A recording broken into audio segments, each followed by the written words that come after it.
제 이름은 김서아입니다. 이름처럼 어릴 적부터 돈 걱정 한번 해본 적 없이 자랐습니다. 아버지는 이름만 대면 알만한 건설사 회장님이십니다. 남들은 딸을 시집 보낼 때 차 한 대, 집 한 채를 해주지만 아버지는 제게 300억 원의 결혼 지원금을 쥐어주셨습니다. 시댁에서 기죽지 말고 허리 꼿꼿이 펴고 살라면서요. 제 남편 박지우는 누가 봐도 훤칠한 인물에 남들 눈에는 모범적인 남편입니다. 우리는 결혼한 지 1년 되었고 저는 현재 임신 3개월 차에 접어들었습니다.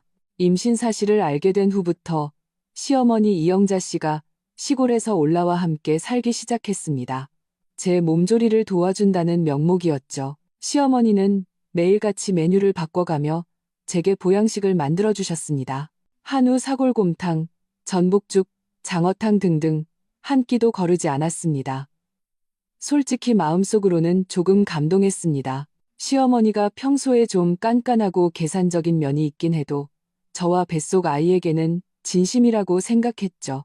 하지만 임신 초기 입덧 때문인지 기름진 탕들을 보기만 해도 속이 울렁거려 도무지 입맛이 없었습니다. 매번 시어머니가 그릇을 들고 애처로운 눈빛으로 저를 쳐다볼 때마다 저는 억지로 몇 숟갈 뜨는 게 전부였습니다. 어머님, 저 더는 못 먹겠어요. 남은 건 지훈 씨 주세요. 회사 일로 힘든데 몸보신해야 하잖아요. 저는 숟가락을 내려놓고 부엌에서 분주하게 움직이는 시어머니에게 말했습니다. 시어머니는 손을 닦으며 나오더니 얼굴에 웃음을 가득 머금고 말했습니다.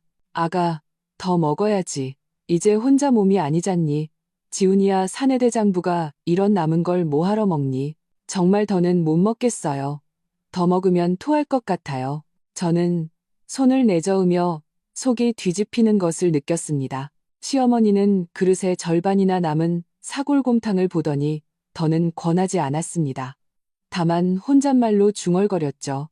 지훈이도 참 요즘 회사가 바쁘다고 매일 밤늦게까지 야근이니 집에 오면 다 식어버리는데 저는 마음이 좀 불편해졌습니다. 이 가정을 위해 힘들게 일하는 남편인데 장모님이 정성껏 준비한 보양식을 남은 음식으로 먹게 하다니 저는 자리에서 일어나 남은 곰탕을 보온병에 조심스럽게 담았습니다. 어머님, 제가 회사로 가져다 줄게요. 어차피 집에 있어도 할 일 없는데 바람도 쐴 겸요. 시어머니는 잠시 멈칫하더니 이내 얼굴에 웃음꽃이 피었습니다. 그래, 그래. 너희 부부 사이가 좋으니 나도 마음이 놓이는구나. 길 조심하고 기사님한테 운전 천천히 하라고 하렴. 저는 보온병을 들고 기사가 운전하는 차를 타고 박지훈의 회사로 향했습니다. 그의 회사는 강남 테헤란로의 번듯한 오피스 빌딩에 있었습니다. 저는 그의 사무실이 몇 층인지 알고 있었죠. 엘리베이터 문이 열리자 복도는 쥐 죽은 듯 조용했습니다. 이 시간이면 직원들은 대부분 퇴근했을 겁니다. 저는 발소리를 죽여 그의 사무실 문 앞으로 다가갔습니다. 문이 살짝 열려 있었고 안에서 그가 목소리를 낮춰 말하는 소리가 들려왔습니다. 그 목소리에는 제가 한 번도 들어본 적 없는 냉혹함과 흥분이 섞여 있었습니다. 저는 저도 모르게 발걸음을 멈추고 숨을 죽였습니다. 걱정 마. 약의 양을 2배로 늘렸어. 장모님이 매일 끓이는 탕에 섞어 넣으니 아무도 모를 거야. 박지훈의 목소리였습니다. 최대 사흘이야. 사흘 안에 반드시 죽을 거야. 의사들은 그냥 임신 중 급성 합병증이라고 생각하겠지. 아무도 의심하지 않을 거야. 그때가 되면 당신과 나는 명실상부한 부부가 되는 거고 김서아의 그 300억 혼수금은 전부 우리 것이 되는 거고 머릿속이 윙하고 울리며 마치 벼락을 맞은 것처럼 순간 새하얘졌습니다. 손발이 얼음장처럼 차가워지고 심장은 보이지 않는 손에 꽉 쥐어진 듯 숨쉬는 것조차 잊었습니다. 약의 양을 2배로 사흘 안에 반드시 죽을 거야. 300억 혼수금. 이 단어들이 독을 바른 바늘처럼 하나하나 제 귀에 박혀 제가 가졌던 모든 행복의 환상을 산산조각 냈습니다. 매일같이 제게 다정하고 세심했던 남편. 제 남은 인생을 기댈 수 있을 거라 믿었던 그 남자가 다른 여자와 공모하여 제 목숨과 재산을 노리고 있었습니다. 저는 차가운 벽에 기댄 채 온몸을 떨었습니다. 두려움 때문이 아니었습니다. 하늘을 찌를 듯한 분노와 역겨움 때문이었습니다. 저는 소리를 내지 않으려 입술을 깨물었습니다. 당황하면 안 돼. 절대로. 내 뱃속에는 아이가 있어. 이 아이를 지켜야 해. 그리고 이 개만도 못한 인간들에게 반드시 대가를 치르게 해야 해. 사무실 안에 박지우는 여전히 전화기 너머에 정식 아내에게 달콤한 말을 속삭이고 있었습니다. 저는 천천히 몸을 일으켜 그에게 들키지 않도록 조용히 뒷걸음질 쳤습니다. 엘리베이터에 타서 거울에 비친 창백한 제 얼굴을 보며 저는 심호흡을 했습니다.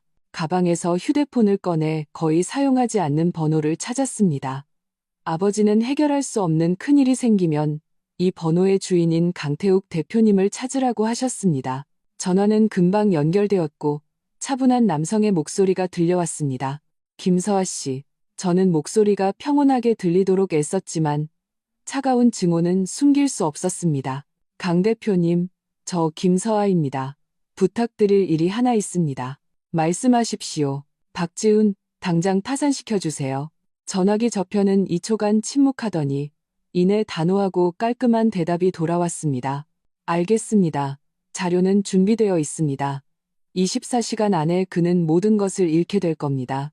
전화를 끊고 엘리베이터의 숫자가 바뀌는 것을 보며 제 마음속 차가운 분노는 마침내 타오를 방향을 찾았습니다. 박지훈, 이영자, 그리고 누군지 모를 그 정식 안에 너희들 두고 봐. 나를 죽이고 싶다고? 내가 먼저 너희에게 죽는 것보다 더한 고통을 맛보게 해줄 테니 내 300억. 너희는 단 1원도 만질 생각 마. 이 게임의 룰은 이제부터 내가 정한다. 빈 보온병을 들고 집에 돌아와 문을 여는 순간 제 얼굴에는 평소와 같은 약간의 피곤함이 섞인 미소가 걸려 있었습니다. 시어머니 이영자는 소파에 앉아 TV를 보고 있다가 제가 돌아온 것을 보고는 즉시 일어나 맞이했습니다. 그녀의 시선은 먼저 제 손에 들린 보온병으로 향했습니다. 아가, 왔니? 탕은 지훈이 줬어? 뭐라고 하더냐? 그녀는 보온병을 받아들고 뚜껑을 열어 안을 들여다봤습니다. 텅 빈 것을 확인하자 그녀의 얼굴에 쉽게 눈치챌 수 없는 만족감이 스쳐 지나갔습니다. 네, 어머님이 끓여주신 탕이 정말 맛있다면서 다 마셨어요. 목소리가 조금 잠겨 저는 자연스럽게 기침을 두어 번 하고는 손으로 관자놀이를 눌렀습니다. 근데 차를 탔더니 좀 어지러워서요. 오늘 입맛이 더 없을 것 같아요. 어머님, 저녁에 제 밥은 하지 마세요. 기름 냄새만 맡아도 토할 것 같아요.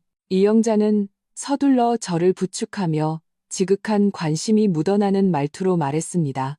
어이구, 이 입덧이 정말 힘들지. 엄마도 겪어봐서 알아. 어서 방에 들어가서 누워 쉬렴. 저녁엔 내가 담백하게 흰죽이라도 끓여줄 테니 조금이라도 먹어야 몸이 버티지. 그녀는 잠시 생각하더니 덧붙였습니다. 내일은 엄마가 다른 탕을 끓여줄게. 맑은 송이버섯탕을 끓이면 혹시 먹을 수 있을지도 모르지. 송이버섯탕. 아마 더 감쪽 같은 독약으로 바꿨겠지. 저는 속으로 냉소했지만 겉으로는 감사함과 연약함을 드러냈습니다. 네, 고마워요, 어머님. 신경 쓰게 해드려서 죄송해요. 그럼 저 먼저 들어가서 좀 누울게요. 너무 힘드네요. 침실로 돌아와 문을 닫자마자 저는 문에 등을 기댔습니다. 억지로 지어 보였던 허약함은 순식간에 사라지고 얼음장 같은 냉철함만이 남았습니다. 불을 켜지 않은 채 어두운 방 안에서 창가로 다가가 바깥 도시의 불빛을 바라보았습니다. 박지훈은 지금쯤 그의 정식 아내와 통화하며 제가 죽은 후 어떻게 제 돈을 흥청망청 쓸지 상상하고 있겠죠. 울 수도 무너질 시간도 없습니다. 휴대폰을 꺼내 방금 강 대표님과의 통화 기록을 삭제했습니다. 그리고 카카오톡을 열어 제 가장 친한 친구인 윤지수의 프로필을 찾았습니다. 지수는 제 대학 동기로 집안 배경도 좋고 직접 로펌을 운영하며 이혼 및 재산 분쟁 소송을 전문으로 다루는 영리하고 절대적으로 믿을 수 있는 친구입니다. 저는 간결하게 메시지를 보냈습니다. 지수야, 긴급 상황. 박지훈이랑 시어머니가 날 죽이고 재산을 가로채려 해. 내 도움이 필요해. 전화는 힘들어. 내일 늘 가던 곳에서 만나서 자세히 얘기하자. 그리고 최고 실력의 입 무거운 사설 탐정 한 명 알아봐줘. 당장 필요해. 지수는 거의 1초 만에 답장을 보냈습니다. 이 문의 한마디의 군더더기도 없었습니다. 이것이 바로 오랜 세월의 신뢰였습니다. 다음은 눈앞의 난제였습니다. 시어머니가 탄 약, 의심받지 않으면서 처리해야 했습니다. 저는 화장실로 가서 수돗물을 틀고 손으로 목구멍을 찔렀습니다. 곧 저녁에 억지로 먹었던 음식을 전부 토해냈습니다. 토하고 나서 입을 헹구고 거울을 보니 눈가는 살짝 붉어졌지만 눈빛만큼은 그 어느 때보다 날카로웠습니다. 다음 날 아침, 저는 창백한 얼굴로 식탁에 앉았습니다. 이영자는 예상대로 맑아 보이는 송이버섯탕 한 그릇을 내왔습니다. 아가, 어서 먹어봐. 엄마가 기름기 싹 걷어냈어. 아주 담백하고 시원해. 저는 숟가락으로 한술 떠서 입가로 가져갔습니다. 그러자 속에서 즉각적으로 진짜 메스꺼움이 치밀어 올랐습니다. 이번엔 연기가 아니었습니다. 심리적, 생리적 거부감이 동시에 덮쳐왔습니다. 저는 갑자기 입을 틀어막고 화장실로 달려가 변기를 붙잡고 헛구역질을 했습니다. 이영자가 따라와 등을 두드리며 걱정스러운 투로 말했습니다. 왜 이렇게 반응이 심하니? 이 탕은 아주 맑은데. 저는 숨을 헐떡이며 힘없이 말했습니다. 어머님, 저도 모르겠어요. 지금은 어떤 음식 냄새만 맡아도 토할 것 같아요. 이 탕은 정말 못 마시겠어요. 냄새만 맡아도 더 힘드네요. 저는 고개를 들어 눈에 생리적인 눈물을 조금 머금었습니다. 일단 그냥 둘까요? 제가 좀 진정되면 다시 볼게요. 이영자는 제 모습이 연기가 아닌 것 같자 탕 그릇을 치울 수밖에 없었습니다. 그래, 그럼 일단 좀 쉬어. 엄마가 과일 주스라도 갈아줄까? 아니에요, 어머님. 그냥 생수 마실게요. 저는 손을 내저으며 속으로 계획을 세웠습니다. 이렇게 버티는 것은 장기적인 해결책이 될 수 없다. 내가 먹었다고 믿게 만들면서 실제로는 먹지 않는 방법을 찾아야 한다. 오전, 저는 지수와 쇼핑하며 기분 전환을 하겠다는 핑계로 집을 나섰습니다. 우리가 늘 가던 청담동의 한 프라이빗 라운지 룸에는 지수가 이미 기다리고 있었습니다. 제 모습을 본 그녀는 깜짝 놀랐습니다. 서아야, 너 안색이 왜 이렇게 안 좋아? 저는 자리에 앉아 어제 들었던 대화와 그동안의 의심을 숨김없이 털어놓았습니다. 지수의 얼굴은 충격에서 분노로, 그리고 마지막에는 냉혹한 진지함으로 변했습니다. 짐승 같은 것들. 온 가족이 짐승이야. 그녀는 이를 갈며 욕설을 내뱉고는 즉시 전문가 모드로 돌입했습니다. 서아야, 지금 가장 중요한 건 너와 아이의 안전이야. 그리고 증거, 확실한 증거가 필요해. 녹취, 독극물 출처, 그들의 공모 기록, 그리고 그 상간녀 정보까지. 탐정은 이미 업계 최고로 연락해놨어. 배경이 탄탄하고 돈과 원칙만 알아. 입이 무거운 건 보장해. 이따가 연락처 줄게. 지수는 제게 개통되지 않은 새 대포폰을 건넸습니다.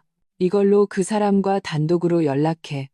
법적 위험이 있을 수 있는 지시는 나를 통해서 하고 넌 절대 직접 손대지 마. 저는 휴대폰을 받아들고 고개를 끄덕였습니다. 재산은 내 혼수금이랑 박지훈과의 공동 재산은 지수는 냉소했습니다. 그건 나한테 맡겨. 아버님이 주신 돈은 대부분 현금과 신탁이라 비교적 독립적이지만 그들이 비정상적인 수단으로 빼돌리거나 허위 채무를 만드는 걸 막아야 해. 당장 급한 건 너희 혼후 공동 명의 계좌나 투자를 비밀리에 동결하고 자산을 정리하는 거야. 나한테 상세한 자산 목록과 위임장이 필요해. 그나저나 박지훈 파산은 어떻게 시작한 거야? 강태욱 대표님께 연락했어. 제가 담담하게 말했습니다. 지수는 눈썹을 치켜올리며 조금 놀랐지만 더 묻지는 않았습니다. 강씨 집안이 나섰다면 박지훈은 끝났네. 사업적 타격과 살인 미수는 별개의 문제지만 양쪽에서 동시에 압박하면 재기불능이 될 거야. 내가 할 일은 자신을 보호하고 그들을 안심시키면서 증거를 모으는 거야. 나머지는 법률, 재무, 사업적인 부분까지 내가 길을 깔아줄게. 지수의 말을 듣고 나니 마음이 한결 놓였습니다. 라운지를 나올 때 저는 입덕 캔디, 크래커 같은 임산부 간식을 사고 고급 레스토랑에 들러 깔끔한 팥빙수를 포장했습니다. 일부러 평범한 보온병에 담아달라고 부탁했죠. 집에 돌아와서는 팥빙수를 그릇에 담아 이영자 앞에서 조금씩 떠먹었습니다. 드디어 무언가 먹을 수 있다는 안도감 섞인 표정을 지으면서요. 어머님, 밖에서 이걸 좀 먹었더니 속이 좀 괜찮네요. 어머님이 끓여주신 탕은 저녁에 다시 먹어볼게요. 이영자는 제 상태가 나아진 것 같자 저녁에 다시 시도해보자는 말에 연신 고개를 끄덕였습니다. 그래, 그래. 속이 편한 게 최고지. 먹고 싶은 거 있으면 언제든 엄마한테 말해. 오후. 저는 지수가 준 휴대폰으로 코드네임 올빼미라는 사설탐정에게 연락했습니다. 돈을 보내고 박지훈의 최근 행적과 통신 기록, 특히 의심스러운 여성과의 접촉, 그리고 이영자의 약물 구매나 수상한 인물과의 접촉 단서를 조사해달라고 초기 요구사항을 전달했습니다. 올빼미의 답장은 간결했습니다. 접수. 진전시 연락. 저녁 무렵 박지훈이 드물게 제 시간에 퇴근했지만 안색은 좋지 않았습니다. 그는 넥타이를 풀며 소파에 앉아 초조해 보였습니다. 이영자는 음식을 내오느라 바빴고 저는 데워진 송이버섯탕을 들고 숟가락으로 천천히 젓고 있었습니다. 지훈 씨, 회사에 무슨 일 있어요? 많이 피곤해 보이네요. 제가 부드럽게 물었습니다. 평소와 같은 관심 어린 말투였죠. 박지훈은 저를 쳐다봤습니다.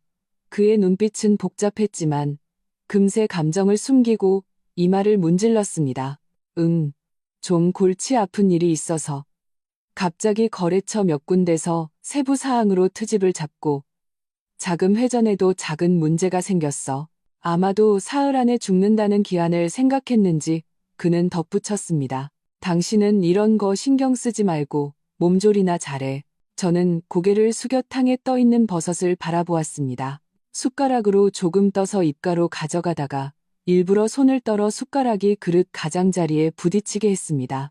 숟가락에 담겼던 탕의 일부가 제 잠옷 앞대에 쏟아졌습니다. 어머나, 저는 작게 소리를 지르며 그릇을 내려놓고 티슈를 뽑아 닦았습니다. 이영자가 소리를 듣고 다가왔습니다. 왜 그래? 대언니. 아니요, 그냥 실수로 쏟았어요. 저는 미안한 듯 웃었습니다. 아까워라 어머님 탕. 저 옷 좀 갈아입고 올게요. 저는 반 이상 남은 탕그릇을 들고 자연스럽게 부엌으로 향했습니다. 싱크대를 지날 때 발이 미끄러지는 척 몸을 휘청이며 그릇에 담긴 탕 전부를 싱크대 음식물 처리기에 쏟아부었습니다. 그리고 재빨리 스위치를 눌렀죠. 기계가 윙 소리를 내며 돌기 시작했고 순식간에 약이 든 탕과 버섯들을 갈아서 하수구로 흘려보냈습니다. 서아야, 무슨 일이니? 이영자가 부엌으로 달려왔습니다. 저는 싱크대를 붙잡고 당황하고 놀란 표정으로 말했습니다. 바닥이 너무 미끄러워서요. 중심을 잃었어요. 그릇도 깨지고 탕도 다 쏟아졌어요.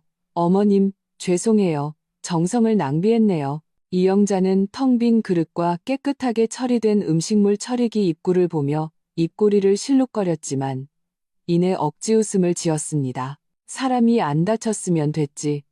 탕 한 그릇 가지고 뭘. 내일 엄마가 다시 끓여줄게. 바닥 미끄러우니 조심하고. 어서 나가 있어. 여긴 내가 치울게. 저는 멋쩍게 웃으며 부엌을 나왔습니다. 돌아서는 순간 제 얼굴에서 미안함은 흔적도 없이 사라졌습니다. 이건 시작에 불과해. 박지훈, 그리고 당신의 어머니. 당신들이 정성껏 준비한 독약, 내가 한 그릇 한 그릇, 한 방울도 남김없이 전부 되돌려줄 테니 기다려. 올빼미의 일처리 속도는 놀라울 정도로 빨랐습니다. 다음 날 오후, 저는 암호화된 이메일을 받았습니다. 안에는 수십 장의 고화질 사진이 있었고 주인공은 예외 없이 박지훈과 한 여자였습니다. 그들은 도심의 고급 오피스텔을 함께 드나들었고 은밀한 카페 구석에서 다정하게 대화를 나누었습니다. 심지어 박지훈이 그녀를 위해 차문을 열어주며 무심코 그녀의 머리 위를 손으로 감싸는 눈이 시리도록 다정한 눈빛의 사진도 있었습니다. 그 여자는 제가 아는 사람이었습니다. 최유나, 박지훈의 소꿉친구. 그가 입버릇처럼 그냥 동생이라고 말하던 이웃집 여자애였습니다. 사진 속의 최윤아는 더 이상 기억 속의 수수한 모습이 아니었습니다. 온몸을 명품으로 치장하고 한정판 가방을 든 채 환하게 웃으며 박지훈의 곁에 기대어 있었습니다. 완벽한 안주인의 모습이었죠. 심장이 얼음물에 담갔다 뺀 것처럼 차갑고 단단해졌습니다. 그 여자였구나. 어쩐지 가족 모임 때마다 그녀가 박지훈을 보는 눈빛에 아련함이 섞여 있더라니. 어쩐지 박지훈의 휴대폰에 늘 유나 동생이 보낸 별것 아니면서도 그의 도움이 필요한 메시지들이 와 있더라니. 예전에는 제가 예민하다고만 생각했는데 지금 생각하니 바보도 이런 바보가 없었습니다. 저는 이메일을 닫고 흔적을 삭제한 뒤 대포폰을 들었습니다. 화면에는 방금 지수가 보낸 메시지가 떠 있었습니다. 서아야, 탐정 쪽에서 소식 왔어. 그리고 4명의 자산 목록 초안 정리했어. 일부 지분과 공동 명의 계좌는 내가 직접 서명해야 해. 빨리 시작해야겠다. 저는 답장했습니다. 응, 최윤아인 거 확인했어. 자산 문제는 오늘 처리할게. 박지훈 쪽은 무슨 움직임 있어? 지수가 곧바로 답했습니다. 강 대표님 쪽에서 움직였어. 박지훈 회사 최대 고객사 2곳이 방금 불가항력을 이유로 협력을 중단했대. 핵심은행 대출건도 최종 승인 단계에서 막혔어. 이유는 자격 재평가. 지금쯤 뜨거운 냄비 위에 개미 신세일 거야. 참, 탐정 쪽 최윤아에 대해 더 깊이 파볼까? 그녀의 SNS, 자금 흐름 같은 거. 응, 깊이 팔수록 좋아. 특히 박지훈과의 자금 이체 기록. 단돈 10원이라도 다 알아내줘. 저는 잠시 멈췄다가 덧붙였습니다.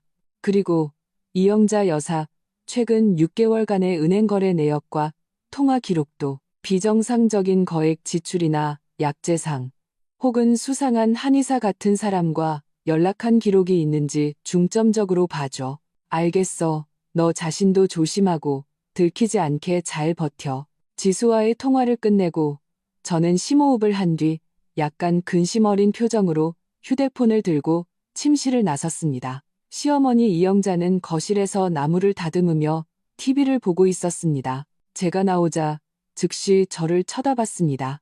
어머님, 저는 그녀 옆에 앉아 미리 찾아둔 고가의 수입 임산부 영양제 쇼핑 페이지를 보여주었습니다. 제 친구가 이 영양제가 엄청 좋대요. 임신 기간 내내 먹었는데 아기가 아주 건강하다고요. 근데 좀 비싸네요. 저는 망설이는 듯한 말투로 말했습니다. 이영자는 가격을 보더니 눈살을 찌푸렸지만 입으로는 말했습니다. 비싸면 어때? 아기한테 좋다는데. 엄마가 사줄게. 어떻게 그래요? 어머님 돈은 노후 자금으로 쓰셔야죠. 저는 휴대폰을 거두며 아무렇지 않은 척 한숨을 쉬었습니다. 사실 제 혼수금 일부를 재테크 상품에 넣어뒀는데 수익률이 그저 그렇거든요. 며칠 전에 아주 실력 있는 투자 전문가랑 상담했는데 지금 임산부 가정을 위한 단기 우량 투자 상품이 있대요. 수익률도 훨씬 높고요. 다만 초기 자금이 좀 필요하고 절차가 좀 복잡해서 본인이 직접 은행 창구에 가서 위임이랑 이체 절차를 밟아야 한다더라고요. 저는 그녀의 표정을 살폈습니다. 그녀는 투자에 대해 잘 모르는 듯 했지만 수익률이 높다는 말에 눈빛이 흔들렸습니다. 지훈 씨도 요즘 회사 때문에 돈이 필요한 것 같던데 맨날 얼굴이 어둡잖아요. 저는 적절한 시점에 불을 지폈습니다. 이 투자가 성공하면 그 사람한테도 도움이 될 텐데 절차가 번거롭고 제가 움직이기가 귀찮아서요. 번거로운 게 대수니? 돈 버는 게 중요하지. 이영자는 즉시 말을 받았습니다. 아들 회사의 어려움과 제 거액의 혼수금을 동시에 떠올렸을 겁니다. 돈이 불어나면 결국 자기 아들 것이 될 테니까요. 네가 지금 몸이 무겁긴 하지만 은행 한번 다녀오는 건 괜찮지. 엄마가 같이 가줄게. 지훈이한테는 말해야 하지 않니? 아니요. 저는 서둘러 손을 내저으며 새침하고 비밀스러운 표정을 지었습니다. 지훈 씨한테는 서프라이즈로 해주고 싶어요. 지금 회사 일로 머리 아픈데 이런 작은 일로 신경 쓰게 하고 싶지 않아요. 그리고 그 전문가가 기회가 딱 며칠뿐이라고 했어요. 어머님이 같이 가주시면 좋죠. 옆에서 좀 봐주세요. 이영자는 의심하지 않았습니다. 아니, 높은 수익률과 아들을 도울 수 있다는 생각에 다른 의심은 끼어들 틈이 없었을 겁니다. 그래, 그럼 내일 엄마가 같이 가줄게.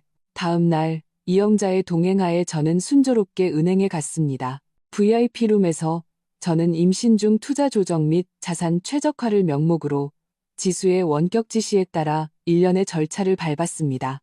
겉으로는 일부 유효 자금을 임산부 전용 투자 펀드라는 그럴듯한 이름의 상품으로 옮기는 것처럼 보였지만 실제로는 복잡한 은행 간 다단계 위임 및 계좌, 연동 변경을 통해 저와 박지훈의 주요 공동 명의 계좌의 자금 유동 권한을 틀어막고 일부 현금화하기 쉬운 자산을 저와 지수만이 관리하는 역외법인 채널로 옮겼습니다.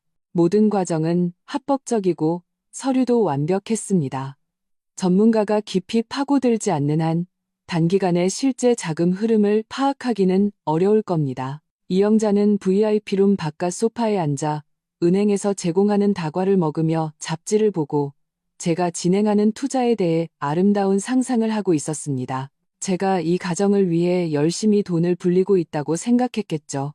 은행에서 나온 길에 저는 고가의 유아용품 몇 개와 보수적인 디자인의 인부복을 이영자에게 사주었습니다. 그녀는 한바구음을 지으며 경계심을 완전히 풀었습니다. 저녁, 박지훈은 어제보다 더 늦게 돌아왔습니다. 얼굴은 더욱 어두웠고 몸에서는 담배 냄새가 났습니다. 그는 저를 대충 대할 기운도 없는지 곧장 서재로 들어가 쾅 하고 문을 닫았습니다. 안에서 그가 목소리를 낮춰 통화하는 소리가 희미하게 들렸습니다. 초조한 목소리로 어떤 대금 문제로 화를 내는 것 같았습니다. 이영자는 걱정스럽게 서재 문을 쳐다보다가 저를 보았습니다. 저는 따뜻한 물 한 잔을 들고 서재 문을 가볍게 두드린 뒤 안으로 들어갔습니다. 박지훈은 저를 보자마자 전화를 끊었지만 얼굴에 짜증은 가시지 않았습니다. 왜 들어왔어? 저녁도 거의 안 드셔서 물 한 잔 드시라고요. 저는 그의 책상에 물컵을 놓았습니다.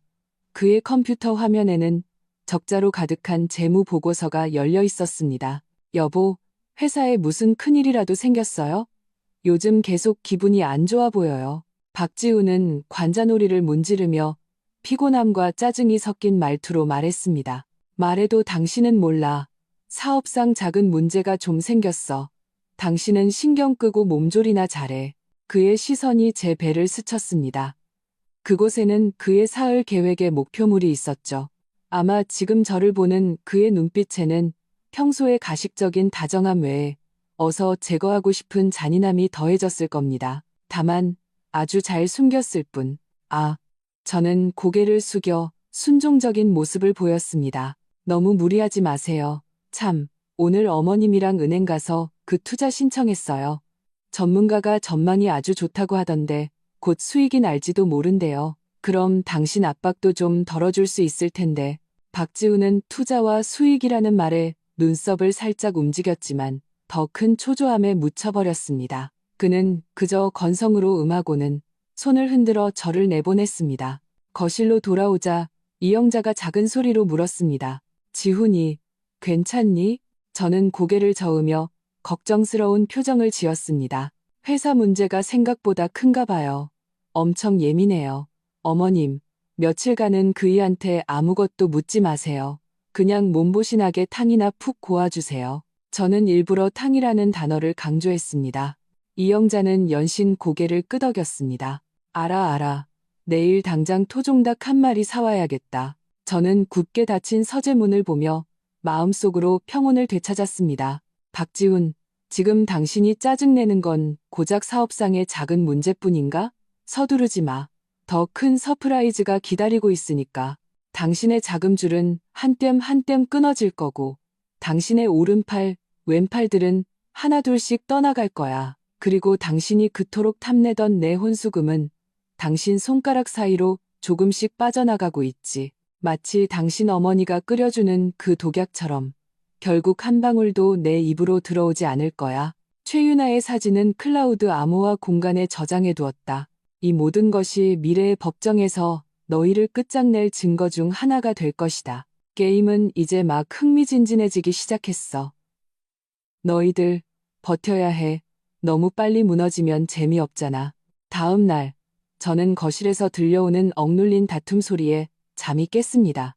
목소리는 크지 않았지만 그 초조함과 확인은 문틈을 비집고 들어올 정도였습니다. 저는 조용히 일어나 침실 문에 귀를 기울였습니다. 어머니, 지금 그게 문제가 아니에요. 회사가 망하게 생겼다고요. 박지훈의 목소리는 쉬고 거칠었습니다. 어떻게 회사가 망해? 어제는 그냥 작은 문제라며. 이영자의 목소리는 다급하고 당황스러웠습니다. 설마 그 강씨 집안이 정말 너한테 손을 쓴 거니? 내가 누구한테 밉보인 거야?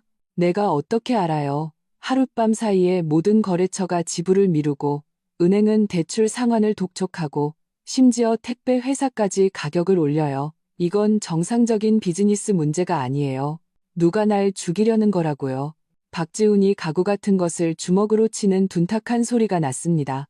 이영자는 숨을 들이마시더니 울먹이며 말했습니다. 그럼 어떻게? 서아혼 수금. 그걸 먼저 끌어다 쓸 수는 없니? 어제 투자해서 돈 번다고 하지 않았어? 돈. 그깟 투자금이 무슨 소용이에요. 지금은 밑 빠진 독에 물 붓기라고요. 박지훈이 소리치더니 목소리를 낮추었습니다. 그 목소리에는 막다른 골목에 몰린 듯한 잔인함이 서려 있었습니다. 그리고 이제 거의 다 됐어요. 이틀이면 돼. 거기만 성공하면 모든 돈이 우리 것이 되는데 무슨 문제든 해결할 수 있어요. 지금 긁어부스럼 만들면 안 돼요. 심장이 쿵 하고 내려앉았다가 이내 차가운 분노에 휩싸였습니다.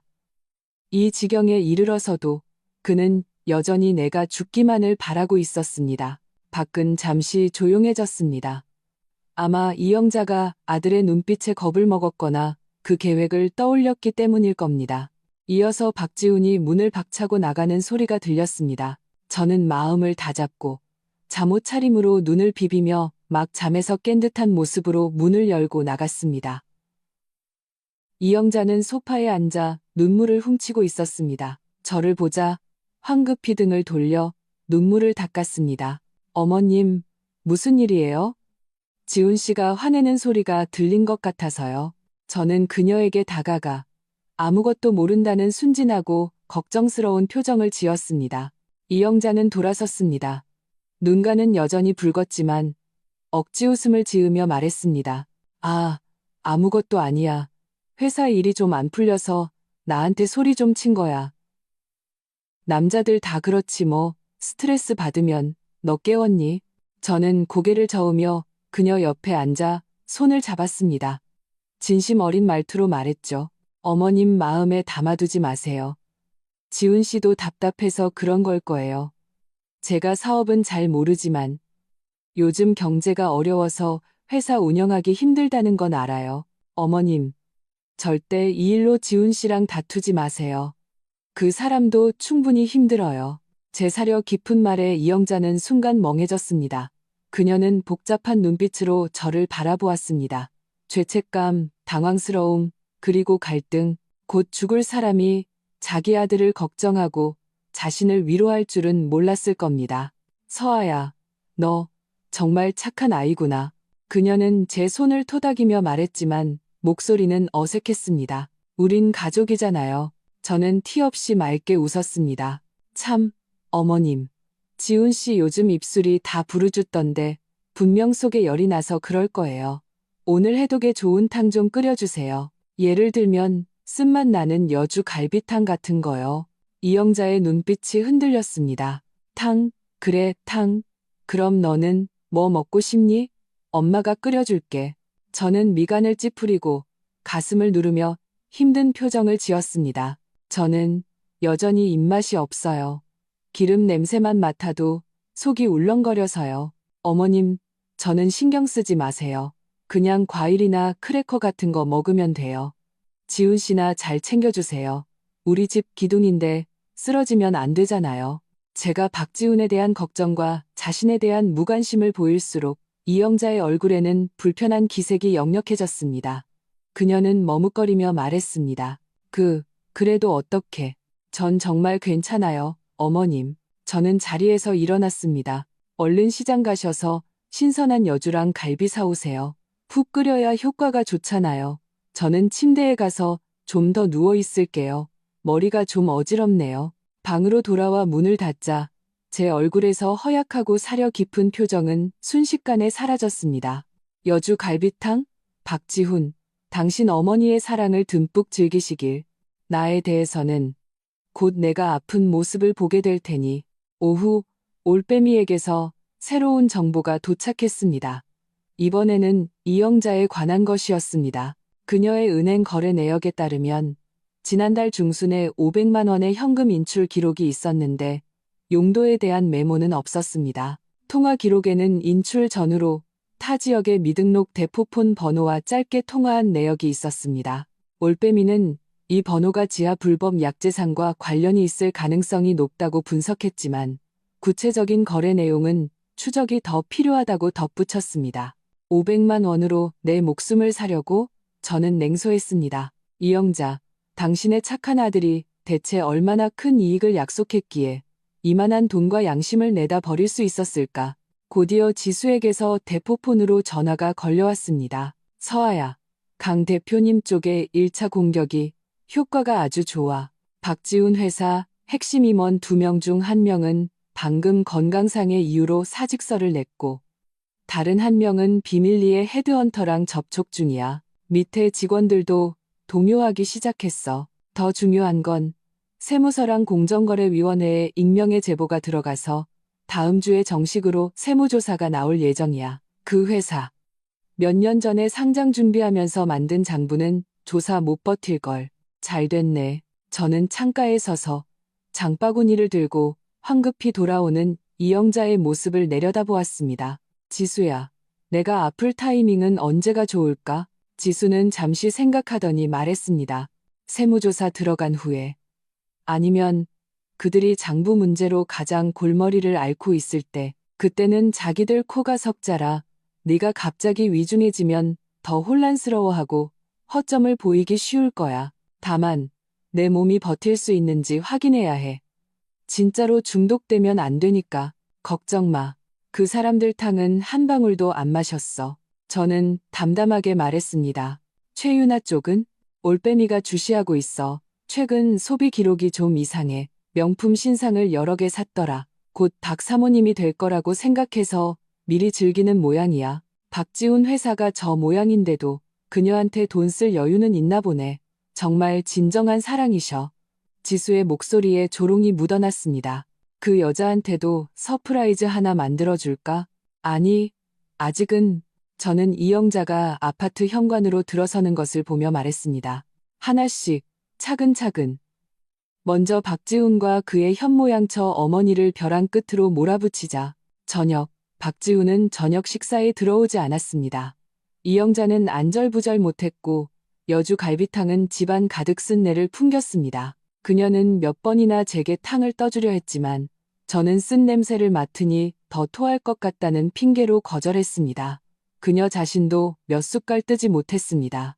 밤 9시가 넘어서야 박지훈이 술에 취해 돌아왔습니다.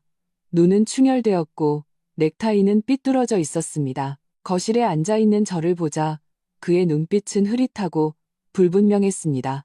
여보, 왔어요? 어머님이 탕 끓여 놓으셨는데 데워줄까요? 저는 평소처럼 일어나 그를 맞이하려 했습니다. 하지만 박지훈은 제게서 외투를 받으려 뻗은 제 손을 거칠게 뿌리쳤습니다. 힘이 세지는 않았지만 거부감이 가득했습니다. 됐어. 그의 목소리는 쉬어 있었습니다. 저를 보는 눈빛에는 더 이상 예전에 위장된 다정함은 한 조각도 남아있지 않았습니다. 오직 짜증과 혐오, 그리고 곧 걸림돌이 제거될 것이라는 잔인함만이 존재했습니다. 피곤해. 귀찮게 하지 마. 그는 비틀거리며 서재로 들어가 다시 한번 문을 세게 닫았습니다. 이영자가 부엌에서 나와 이 광경을 보고는 입을 열려다 결국 아무 말도 하지 못했습니다. 그저 걱정스럽게 서재의 문을 쳐다보다가 저를 볼 뿐이었습니다. 저는 그 자리에 서서 눈을 내리깔아 눈동자에 담긴 모든 감정을 숨겼습니다. 다시 고개를 들었을 때 제 얼굴에는 창백한 실망감과 억지로 참는 서운함만이 남아있었습니다. 저는 이영자에게 작은 목소리로 말했습니다. 어머님 지훈 씨, 스트레스가 너무 큰가 봐요. 전 괜찮아요. 자러 갈게요. 돌아서는 순간 제 입가에는 차가운 미소가 걸렸습니다. 스트레스가 크다고. 이제 시작일 뿐인데. 박지훈, 당신의 회사, 당신의 명성, 당신이 계획한 모든 것이 거품처럼 사라지는 것을 보게 될 때, 당신의 사랑하는 어머니와 유나 동생이 제 한 몸 건사하기도 힘들어질 때, 당신은 진정한 절망이 무엇인지 알게 될 거야. 폭풍이 곧 올 거야. 준비됐어. 내 병도 이제 시작될 때가 됐지. 세무서와 공정거래위원회 사람들은 수요일 오전에 들이닥쳤습니다. 그날 박지훈은 마침 회사에 있었고 집에는 저와 이영자 둘뿐이었습니다. 그는 연달아 몇 통의 전화를 걸어왔습니다. 그의 목소리는 억지로 누른 당황스러움으로 가득했고 어머니에게 신신당부했습니다. 만약 누가 와서 무엇을 묻거든. 자신은 최근 임신한 아내를 돌보느라 집에 거의 오지 않았고 회사 구체적인 업무는 잘 모른다고 말하라고요. 이영자는 전화를 끊고 얼굴이 하얗게 질려 거실을 서성였습니다. 입으로는 계속 어쩌다 조사가 들어왔을까? 별일 없어야 할 텐데 우리 지훈이 절대 무슨 일 있으면 안 되는데라고 중얼거렸습니다. 저는 소파에 기대어 육아 서적을 들고 있었습니다. 마치 주변 상황에 전혀 관심 없는 듯 책에만 집중하는 척했습니다. 하지만 저 자신만이 알고 있었습니다. 책장은 반나절 동안 한 번도 넘어가지 않았다는 것을. 점심때가 되었습니다. 이영자는 마음이 딴 데가 있는지 어제 남은 반찬을 데우고 제게는 특별히 계란찜을 한 그릇 쪄주었습니다. 서아야, 대충 좀 먹어라. 엄마가 마음이 복잡해서. 저는 노란 계란찜을 보며 숟가락을 들었습니다. 이번에는 헛구역질하는 척하지 않고 한 숟갈씩 천천히 반 이상을 먹었습니다. 이영자는 의외라는 듯 저를 쳐다봤습니다. 며칠 만에 제가 처음으로 제대로 음식을 먹었기 때문일 겁니다. 계란찜을 먹은 지 10분도 채 되지 않아 저는 숟가락을 내려놓고 미간을 찌푸리며 배를 움켜쥐고 낮은 신음을 흘렸습니다. 왜 그러니, 서아야. 이영자가 저를 쳐다봤습니다. 어머님, 배가 아파요. 제 목소리는 떨렸고 이마에는 순식간에 식은땀이 맺혔습니다. 얼굴은 눈에 띄게 창백해졌습니다. 너무 아파요. 쥐어짜는 것처럼. 이건 연기가 아니었습니다. 저는 지수를 통해 미리 알아본 믿을 만한 의사에게 자문을 구했습니다. 인체에 무해하지만 급성 장염 및 가벼운 중독 증상을 유발하는 약물을 소량 복용했던 것입니다. 지금 느끼는 복통과 뒤따르는 심계항진, 오한은 지극히 현실적이었습니다. 이영자는 벌떡 일어섰습니다. 손에 들고 있던 행주가 바닥에 떨어졌습니다. 그녀의 얼굴에는 당황스러움이 스쳐 지나갔지만 이내 그 당황스러움 속에는 극도로 복잡하고 기이하기까지 한 빛이 섞여들었습니다. 그것은 순수한 걱정이 아니었습니다. 마침내 올 것이 왔다는 긴장감과 기대감에 가까웠습니다. 배가 아파? 어째서? 뭘 잘못 먹었나? 그녀는 빠른 걸음으로 다가왔지만 저를 부축하려는 듯하다가 망설였습니다. 모르겠어요. 그냥 갑자기 너무 아파요. 어머님, 숨을 못 쉬겠어요. 저는 소파에 몸을 웅크린 채 온몸을 떨었습니다. 연기와 실제 반응이 합쳐져 효과는 극대화되었습니다. 이영자는 완전히 허둥지둥했습니다. 그녀는 제가 먹다 남긴 계란찜을 힐끗 보더니 눈빛이 흔들렸습니다. 손도 떨고 있었죠. 걱정 마, 걱정 마. 엄마가 따뜻한 물 한 잔 가져다 줄게. 그녀는 황급히 물을 따르러 갔습니다. 등을 돌렸을 때 저는 그녀가 재빨리 휴대폰으로 메시지를 보내는 것을 곁눈질로 보았습니다. 따뜻한 물을 가져왔지만 저는 한 모금 마시자마자 토할 것 같은 신해질 했습니다. 이영자는 이제 더 지체할 수 없다고 판단했는지 혹은 그녀가 기다리던 효과가 나타났기 때문인지 다급하게 말했습니다. 안 되겠다. 병원에 가야 해. 엄마가 지훈이한테 전화할게. 전화가 연결되자 박지훈 쪽에서는 시끄러운 소음이 들려왔습니다. 그는 매우 혼란스러운 상황에 있는 듯 했습니다. 엄마, 무슨 일이에요? 저 지금 바빠 죽겠는데.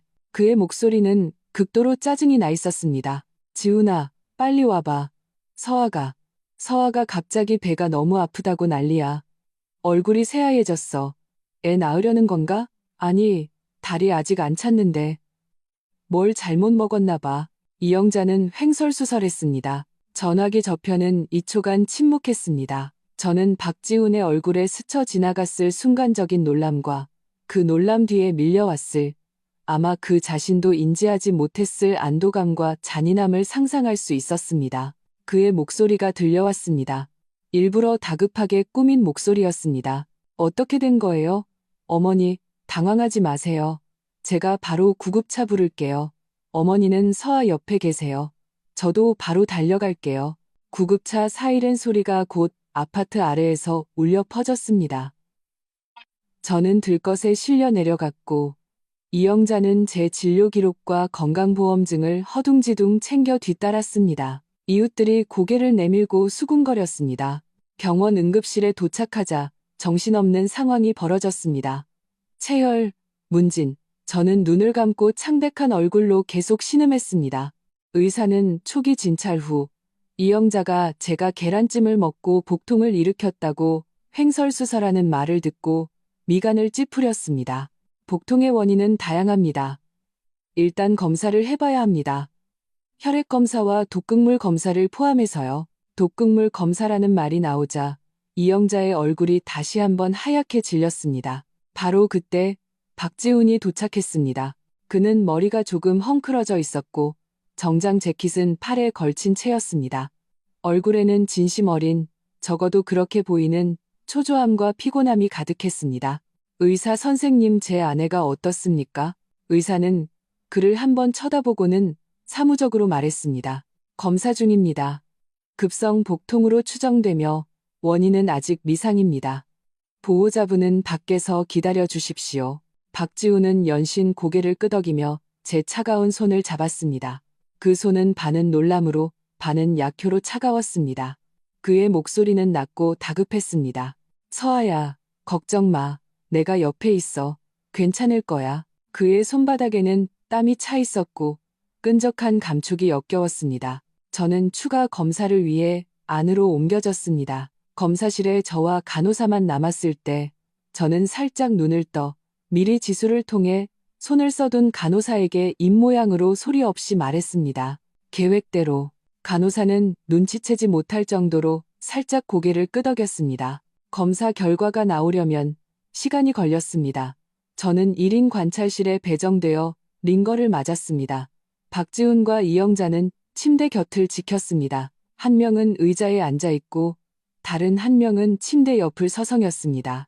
박지훈은 계속 휴대폰을 보며 업무 메시지에 답장했고 미간의 짜증은 점점 깊어졌습니다. 이영자는 이따금 저를 쳐다봤지만 시선을 피했습니다. 시간이 흐르고 밖은 점점 어두워졌습니다. 병실은 링거 방울이 떨어지는 소리와 제 간헐적인 신음소리만 들릴 뿐 조용했습니다. 갑자기 병실 문이 가볍게 노크되고 문이 열렸습니다.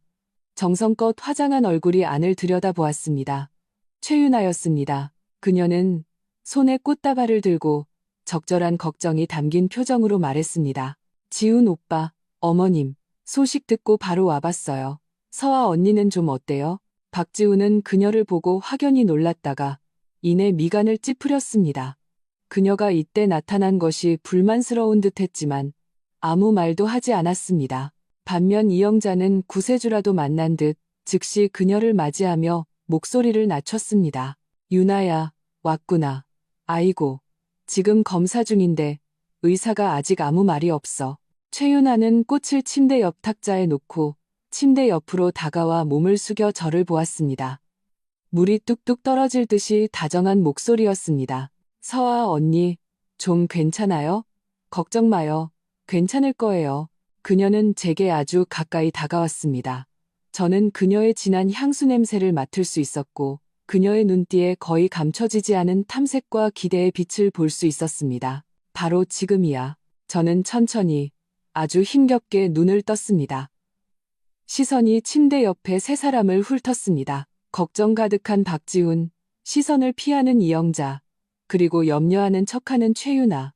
저는 링거를 맞지 않는 손을 힘겹게 들어 침대 옆 탁자에 놓인 제 가방을 가리켰습니다. 목소리는 갈라져 나왔습니다.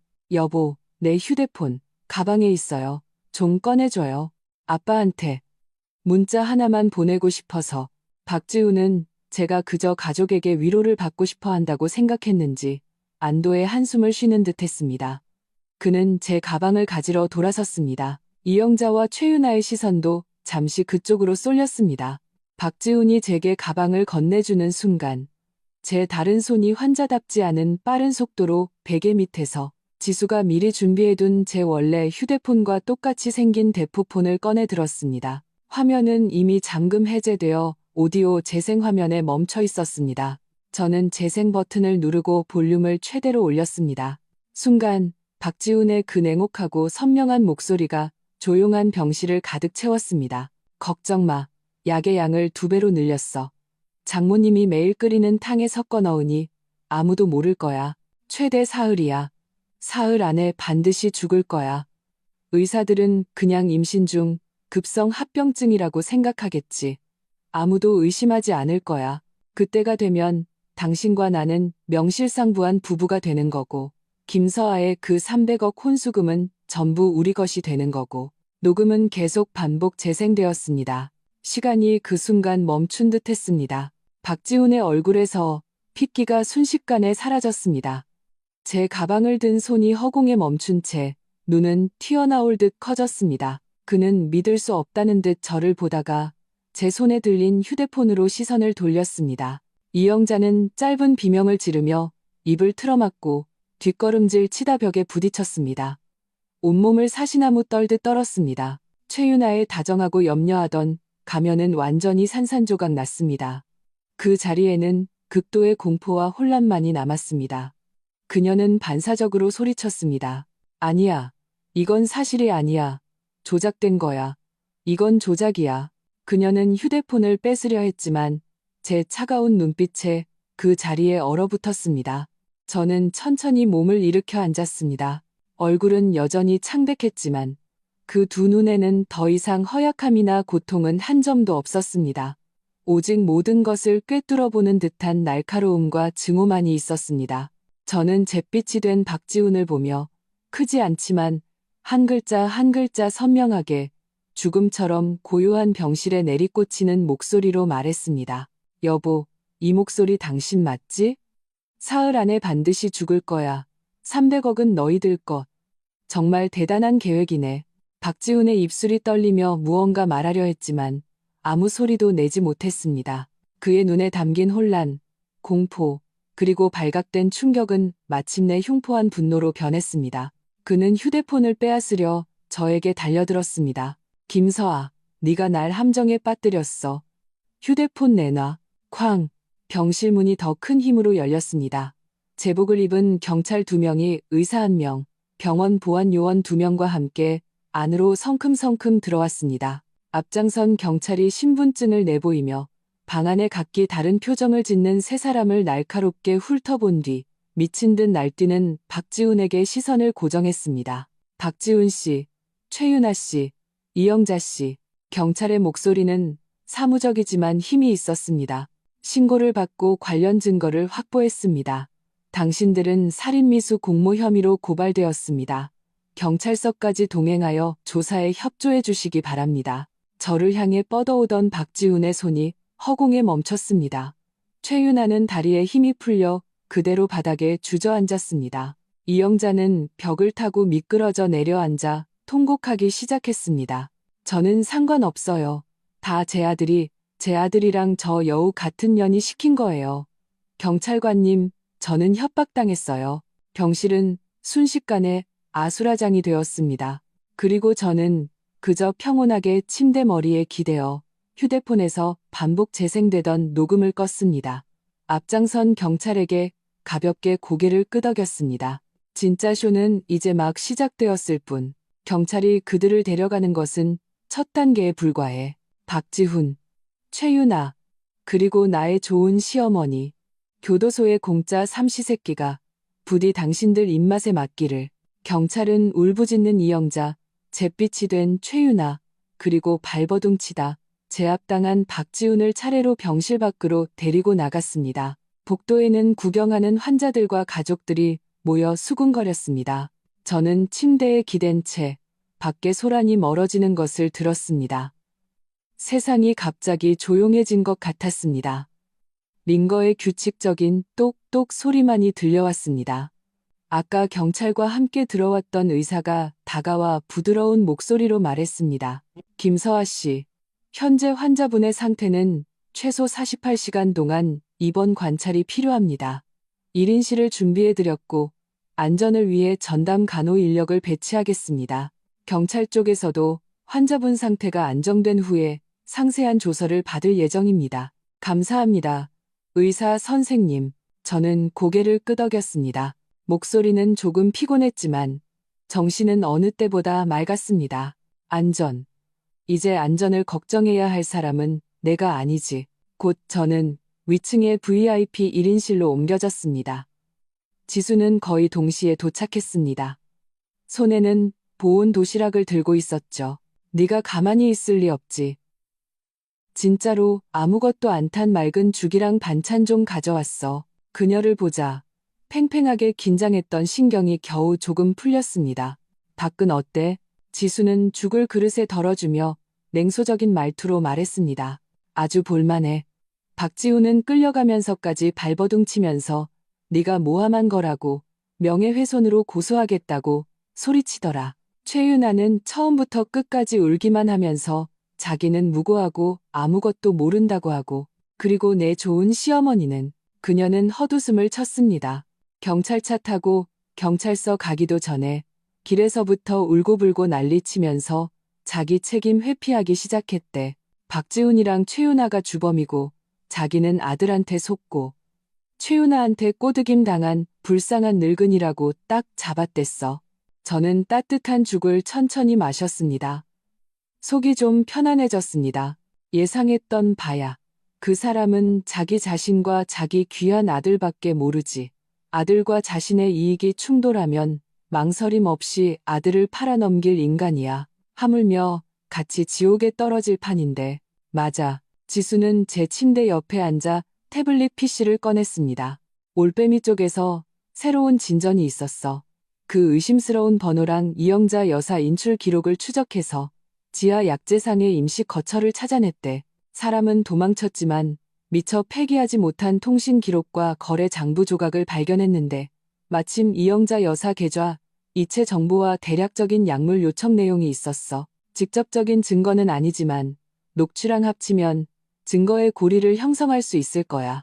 그리고 최윤아 은행 계좌에서 최근 3개월간 박지훈 개인 계좌에서 이체된 거액의 돈이 여러 건 발견됐어. 명목은 대여금이지만 그들 관계와 시점을 고려하면 아주 미묘하지. 가장 중요한 건 그녀가 지난 주말에 그 돈 중 일부로 도심의 아파트 계약금을 치렀다는 거야. 명의는 자기 이름이지만 구매 의향을 보인 시점은 박지훈 회사에 문제가 생기기 훨씬 전이야.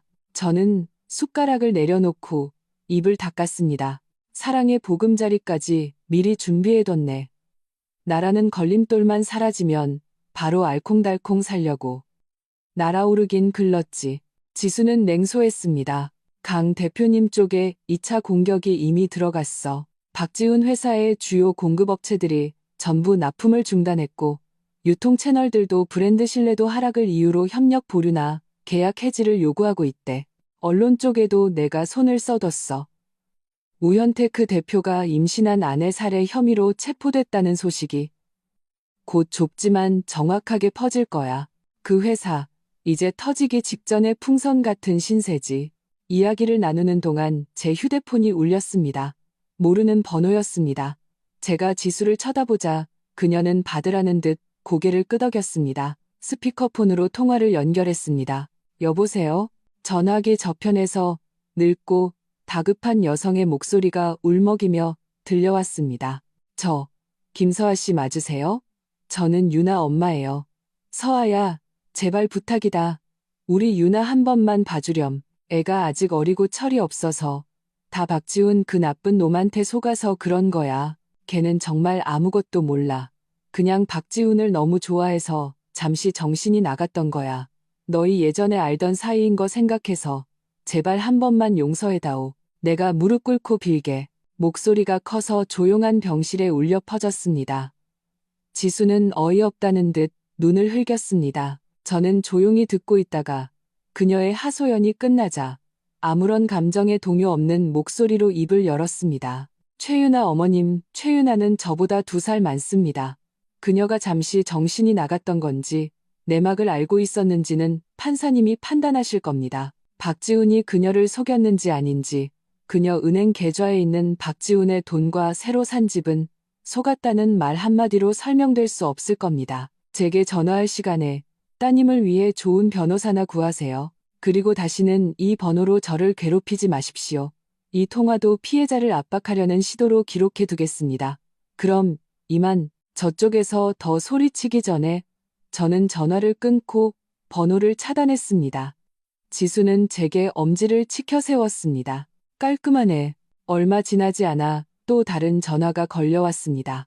이번에는 박지훈의 아버지, 평소 말수가 적고 존재감이 거의 없던 시아버지였습니다. 그의 목소리는 피로와 당황으로 가득했습니다.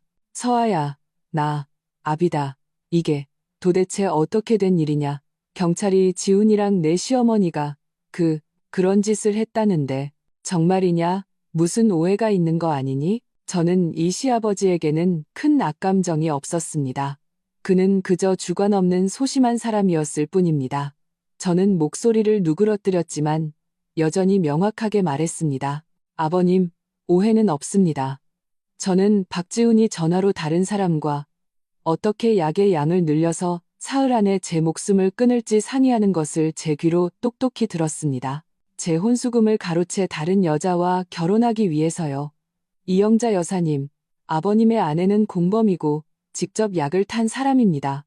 증거는 이미 경찰에 제출했습니다. 아버님이 지금 하실 일은 그들을 위해 용서를 구하는 것이 아니라 앞으로 어떻게 사실지 생각하는 것입니다. 전화기 저편은 오랫동안 침묵했습니다. 마지막에는 마치 순식간에 10년은 늙어버린 듯한 깊은 한숨 소리만 들려왔고 전화는 끊겼습니다. 저녁 무렵 사건 담당 경찰관이 찾아왔습니다. 이 씨 성을 가진 여성 형사는 노련하고 침착했습니다. 그녀는 제게 상세한 조서를 받았습니다. 저는 통화를 엿들은 것부터 중독된 척 연기하고 증거를 보존하고 신고한 경위를 명확하게 진술했습니다.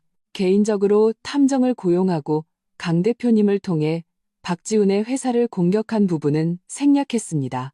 이 형사는 기록하며 가끔 질문했습니다. 조서 작성을 마친 그녀는 수첩을 덮고 저를 보며 말했습니다. 김서아 씨, 제공해 주신 녹음 파일이 결정적인 증거입니다. 이영자 씨는 신문 중에 감정이 무너져 아들 박지훈과 그의 내연녀 최유나의 지시와 사주를 받아 음식에 약을 탔다고 잠정적으로 자백했습니다.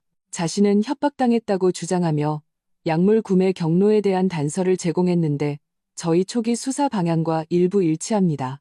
박지훈과 최유나는 현재 주요 혐의를 부인하고 있지만 녹음 파일과 이영자 씨의 일부 진술 앞에서 그들의 주장은 허점투성이입니다. 사건은 계속 수사할 예정이니 연락이 닿도록 해주십시오. 필요하다면 추가 협조를 요청할 수 있습니다. 알겠습니다. 감사합니다. 형사님, 저는 잠시 멈췄다가 물었습니다. 이영자 여사님, 아들을 지목했으니 감형을 받을 수 있을까요? 이 형사의 표정은 엄숙했습니다. 법은 자수, 입건 등 모든 정황을 종합적으로 고려하여 공동범죄에서의 지위와 역할을 판단합니다. 그녀의 진술이 사건 해결에 도움이 되는 것은 사실이지만 그렇다고 범죄에 가담한 사실이 완전히 사라지는 것은 아닙니다. 최종 양형은 법원에서 법에 따라 판결할 것입니다. 저는 고개를 끄덕이고 더 이상 묻지 않았습니다. 법의 심판에 맡기자. 나의 복수는 더 직접적인 방식으로 이루어질 테니 경찰이 떠난 후 지수는 박지훈의 회사가 은행에 의해 공식적으로 자산 동결을 신청당했고 세무서와 공정위의 초기 조사 결과도 탈세, 분식회계 등 매우 불리하게 나왔다고 알려주었습니다. 벌금과 추징금은 천문학적인 액수가 될 것이라고 했습니다. 박지훈의 개인 계좌도 동결되었습니다. 그리고 지수는 저를 보며 조금 묘한 눈빛으로 말했습니다. 강 대표님 쪽에서 사람을 보내 전할 말이 있대. 박지훈의 구치소 생활을 어느 정도로 신경 써 주길 원하냐고. 저는 잠시 생각하다가 천천히 고개를 저었습니다. 아니, 그럴 필요 없어. 그냥 안에서 법의 공정한 처우를 받게 해줘. 쉽게 미치거나 죽게 두지 마. 그건 너무 값싼 대가지. 나는 그가 정신 똑바로 차린 채로 하루하루 기나긴 세월을 버티면서 절망이 무엇인지 천천히 깨닫기를 바라. 제 목소리는 평온했지만 병실의 온도를 몇 도는 낮추는 듯 했습니다. 지수는 고개를 끄덕였습니다. 알겠어. 그럼 최윤아랑 이영자는?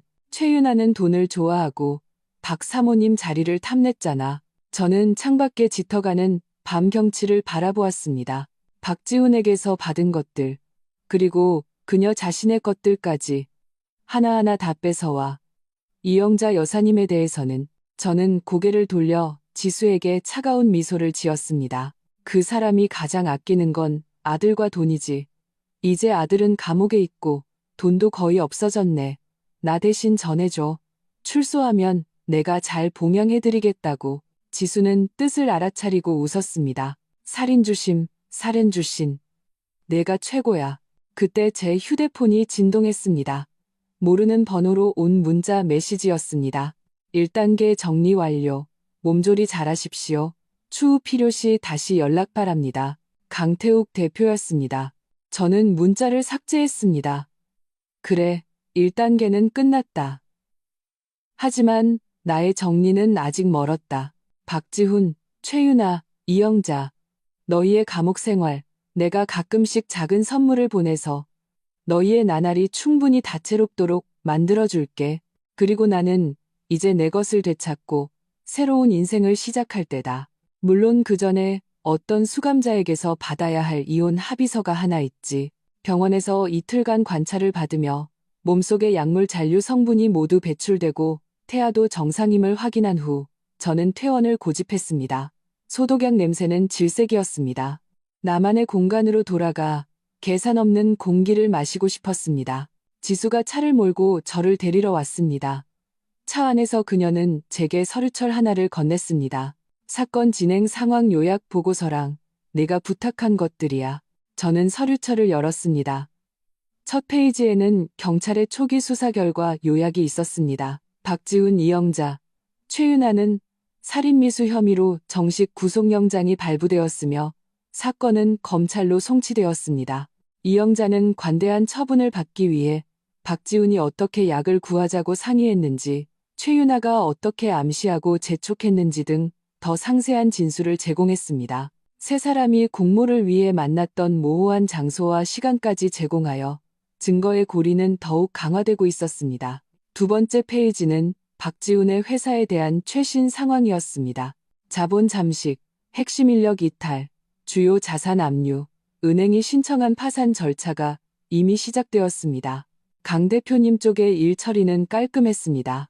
순전히 상업적 규칙에 따른 압살이었고 어떤 꼬투리도 남기지 않았습니다. 세 번째 페이지는 제가 가장 궁금해했던 이혼 합의서였습니다. 지수가 작성한 조항들은 명확하고 냉혹했습니다. 남편의 중대한 과실 안에 살해 모의로 인해 혼인이 파탄에 이르렀으므로 남편은 모든 부부 공동재산 실제로는 거의 남지 않음을 포기한다. 남편은 아내에게 상징적인 금액의 위자료를 지급하여 법적으로 유책 배우자임을 확립한다.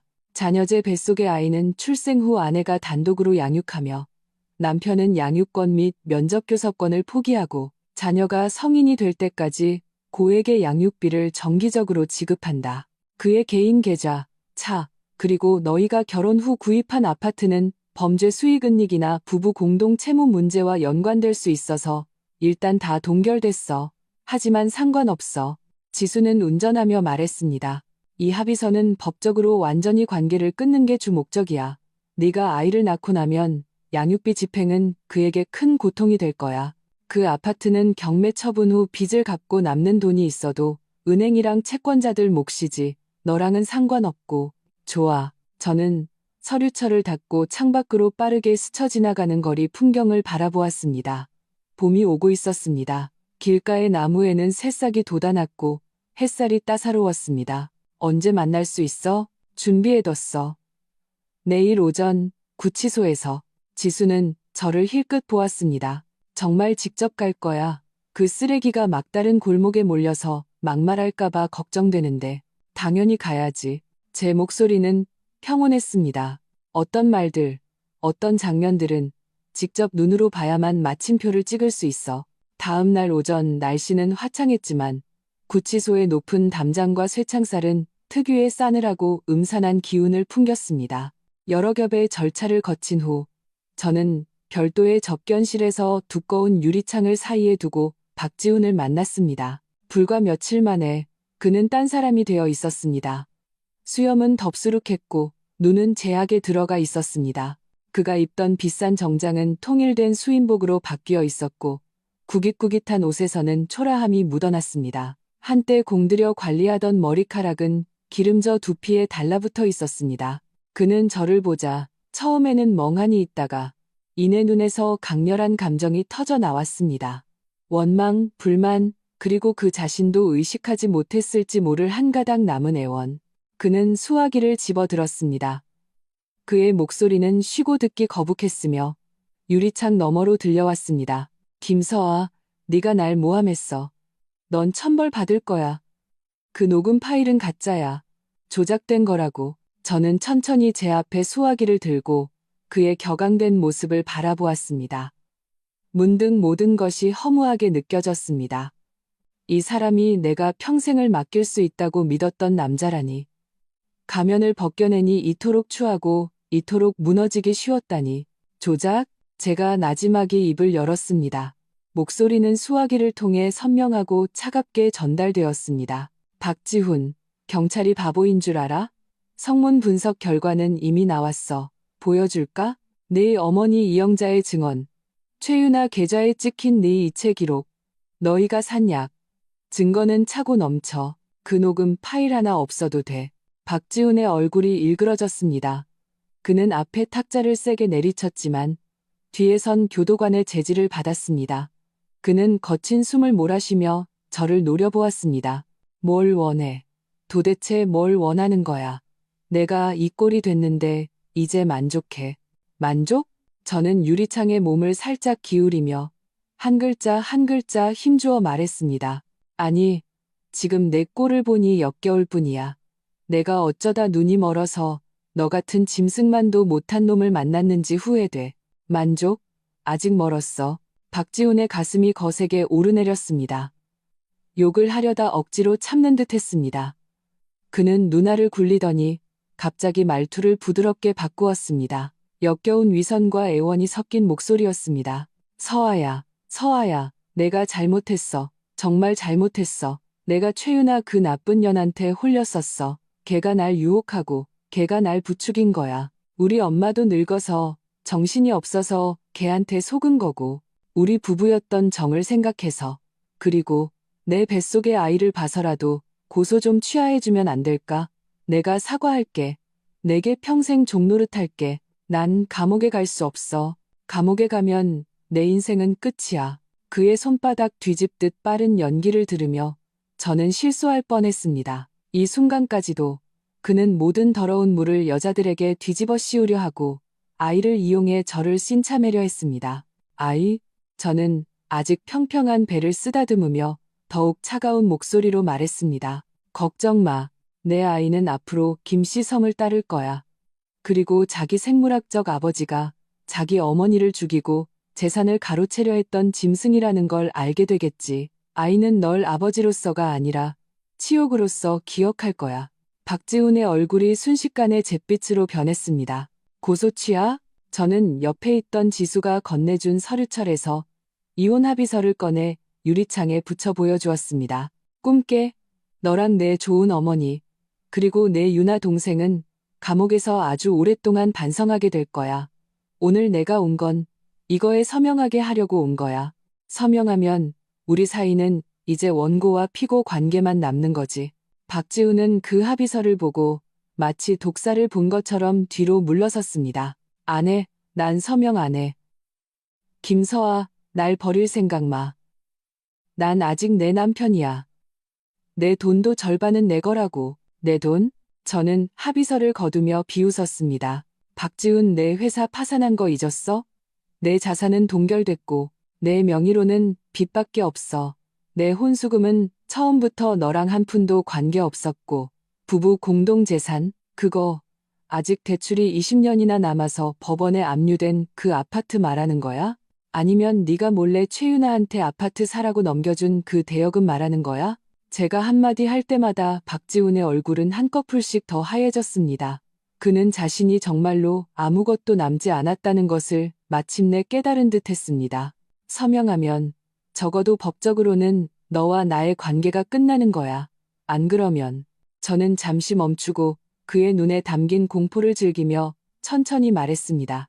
내 아이가 태어나도 수감자인 너는 여전히 아이의 생물학적 아버지야. 아이가 커서 철이 들었을 때 아빠가 살인미수범 교도소 수감자라고 말해주는 게 좋을까? 아니면 아빠는 일찍 죽었다고 말해주는 게 좋을까? 이 말은 박지훈을 무너뜨리는 마지막 지푸라기였습니다. 그는 의자에 주저앉았습니다. 눈동자는 텅 비어 있었고 더 이상 흥분도 애원도 없었습니다. 오직 죽은 재와 같은 절망만이 남았습니다. 옆에 있던 교도관이 합의서를 건네받아 아래에 전달구로 밀어 넣었습니다. 박지훈의 손이 떨리며 펜을 집어들었습니다. 그는 합의서의 차가운 조항들을 아주 오랫동안 쳐다보았습니다. 마침내 그는 온 힘을 다한 듯 서명란에 비뚤비뚤하게 자신의 이름을 적었습니다. 교도관이 서명된 합의서를 가져왔고 저는 확인한 뒤 지수에게 건넸습니다. 아, 맞다. 저는 수화기를 내려놓기 전에 갑자기 무언가 생각난 듯 덧붙였습니다. 말하는 걸 잊었네. 최윤아도 관대한 처분을 받으려고 너한테 불리한 증언을 좀 했더라. 약은 내가 먼저 사자고 했고 계획도 내가 다 세웠다고. 너희 둘 정말 천생연분이네. 저는 그의 눈이 배신감과 분노로 커지는 것을 더 이상 보지 않고 단호하게 수화기를 내려놓고 돌아섰습니다. 구치소 건물을 나오자 봄날의 햇살이 아무런 방해 없이 몸 위로 쏟아졌습니다. 따뜻했습니다. 저는 쇠창살 냄새가 나지 않는 공기를 깊이 들이마셨습니다. 지수가 제 옆에서 물었습니다. 바로 로펌으로 가서 합의서 제출하고 이혼 판결 강제 신청할까? 저는 고개를 끄덕이며 차에 올라탔습니다. 그리고 올빼미한테 최윤아 최근 상황을 계속 개를 쫓던 그 신문사 기자한테 흘리라고 해줘. 주목받는 거 좋아하잖아. 이번에 제대로 주목받게 해주자고. 차는 구치소를 떠나 그 차가운 건물과 그 안의 사람들을 멀리 뒤로 했습니다. 법적인 단절은 끝났다. 이제 나 김서아를 건드리고 자기 것이 아닌 것을 탐낸 자들이 어떤 대가를 치르는지 모두에게 똑똑히 보여줄 차례다. 내 돈, 내 아이, 내 인생. 이제부터는 오직 나만이 주도한다. 그 쓰레기들은 그들이 있어야 할 곳에서 천천히 썩어가도록 내버려 두자. 구치소에서 돌아온 후 저는 집으로 가지 않았습니다. 거짓된 온기로 가득했던 그 집은 공기 한 점까지도 역겹게 느껴졌습니다. 지수는 저를 도심의 한 고층 주상복합 아파트로 데려다 주었습니다. 이곳은 제가 결혼 전 개인 자금으로 구입하고 박지훈에게는 한 번도 말하지 않았던 곳입니다. 거대한 통유리창 밖으로는 화려한 도시의 풍경이 펼쳐졌고 햇살이 거실 가득 쏟아져 들어와 밝고 깨끗했으며 한 점의 그늘도 없었습니다. 당분간 여기서 지내. 안전하고 조용해. 지수가 열쇠와 출입카드를 건네주었습니다. 청소는 미리 사람 불러서 해뒀고 필요한 물건은 다 있어. 며칠 푹 쉬어. 다른 일은 내가 처리할게. 저는 열쇠를 받았습니다. 차가운 금속의 감촉이 현실감을 주었습니다. 복수의 불꽃은 여전히 마음속에서 타오르고 있었지만 가장 격렬했던 부분은 지나갔습니다. 남은 것은 냉정한 청산과 재건이었습니다. 이틀을 쉰 후 저는 새 아파트에서 지수를 만났습니다. 그녀는 두꺼운 서류철과 노트북을 가져왔습니다. 판결 나왔어. 지수는 법원 서류 한 부를 제 앞으로 밀며 직업적인 냉정함과 감출 수 없는 쾌감이 섞인 목소리로 말했습니다. 박지훈의 중대한 과실 및 형사 범죄 혐의로 내 이혼 신청은 인용됐고 합의 내용도 전부 받아들여졌어. 그는 모든 재산권을 포기하고 아이 양육권은 내게 귀속돼 매달 양육비도 지급해야 하고 그녀는 잠시 멈췄다가 가볍게 웃었습니다. 물론 지금 그의 상황으로는 그 돈을 받아내기 힘들겠지만 법적으로는 영원히 빚으로 남는 거야. 저는 판결문을 훑어보았습니다. 그것은 하나의 형식, 하나의 마침표였습니다. 자산 청산은 이것이 핵심이었습니다. 지수는 노트북을 열어 복잡한 도표와 목록을 보여주었습니다. 내 혼수금은 대부분 현금과 독립신탁이라 혼인 상태에 영향을 거의 받지 않아 전부 안전하게 확보했어. 결혼 후 박지훈이 부부 공동 명의로 진행한 투자들, 즉 부동산 몇 채, 일부 지분과 금융상품은 내가 그의 재산 은닉 및 중대한 과실을 근거로 재산 보전 및 재분할을 신청했어. 현재 그의 몫은 채무 문제로 대부분 채권자들에게 압류되거나 경매를 기다리고 있어. 간단히 말해 그는 빈털터리로 쫓겨났고 빚더미에 앉았어. 그녀는 다른 페이지로 화면을 전환했습니다. 최윤아 명의로 빼돌린 자산, 그 아파트와 최근 1년간 각종 명목으로 이체된 약 53억 원에 대해서는 부부 공동재산의 일방적 악의적 처분을 이유로 법원에 반한 청구 소송을 제기했어. 증거가 완벽해서 최윤아는 그 거액 자금의 합법적 출처를 전혀 설명할 수 없을 거야. 특히 아파트 구매 자금이 박지훈 계좌에서 바로 이체됐거든. 승소 확률이 매우 높아. 되찾는 건 시간 문제야. 최윤아는 돈도 잃고 재산 은닉, 공범 혐의까지 받을 수 있어. 저는 고개를 끄덕였습니다. 예상했던 바였습니다. 그의 회사는 우현테크는 이미 파산 절차에 들어갔어. 지수의 목소리에 조롱이 섞였습니다. 자본 잠식 상태야. 공급업체 대금, 직원 임금, 은행 대출의 세금 벌금까지 구멍이 어마어마해. 강 대표님 쪽에서 그 회사에 남은 가치 있는 특허와 기술팀을 인수했는데 가격은 당연히 헐값이었지. 박지훈은 법인 대표이자 대주주로서 일부 회사 채무에 대해 연대 책임을 져야 해. 즉, 나중에 출소하더라도 평생 재기할 수 없다는 뜻이야. 햇살이 유리창을 통해 깨끗한 바닥에 떨어졌습니다. 너무 밝아서 눈이 부실 정도였습니다. 저는 천천히 창가로 다가가 아래의 분주한 차량 행렬을 내려다 보았습니다. 한때 박지훈도 어느 사무실 창가에 서서 제 돈으로 그의 진정한 사랑과 멋진 미래를 개척할 계획을 세웠겠죠. 이제 모든 것이 물거품이 되었습니다. 그리고 두 가지 더. 지수는 노트북을 닫고 저를 보았습니다. 내 시어머니 이영자. 그녀는 자신이 종범이라고 끝까지 주장하며 주된 책임을 박지훈과 최윤아에게 떠넘겼어. 나이가 많고 수사에 협조한 점이 참작되어서 아마 형량이 그리 무겁지는 않을 것 같아. 그리고 최윤아 어머니가 여러 사람을 통해 내게 합의서를 써달라고 계속 부탁하고 있대. 돈 일부를 돌려주겠다고 하면서 저는 돌아섰습니다. 얼굴에는 아무런 표정이 없었습니다. 합의서, 꿈깨. 이영자의 형량이 가볍든 무겁든 그건 법의 문제야. 난 신경 안 써. 최윤아 집에 대해서는 돈은 한 푼도 깎아주지 않을 거고 용서는 티끌만큼도 해줄 생각 없다고 전해. 그들이 돈을 받고 딸의 행동을 방관하거나 심지어 조언했을 때 오늘 같은 날이 올 거라는 생각은 왜 못했을까? 지수는 웃었습니다. 알겠어. 나도 그렇게 답했어. 참, 이것도. 그녀는 가방에서 또 다른 서류를 꺼냈습니다. 내 아버님이 모든 일을 아시고는 화도 많이 내시고 너를 무척 안타까워하셨어. 이건 아버님이 내게 전해주라고 하신 거야. 경영 상태가 좋은 유아용품 브랜드의 지배 지분 양도 서류야. 미래의 외손주에게 주는 선물이자 내가 심심풀이로 운영해보라고. 전문 경영인이 있으니 넌 이름만 걸어놓고 정기적으로 보고서만 보면 된대. 저는 서류를 받았습니다. 마음속에 따뜻한 기운이 솟아났습니다. 언제나 가족이야말로 진정한 안식처였습니다. 아빠한테 고맙다고 전해줘. 그리고 지수야, 나 대신 소식 하나만 퍼뜨려줘. 무슨 소식?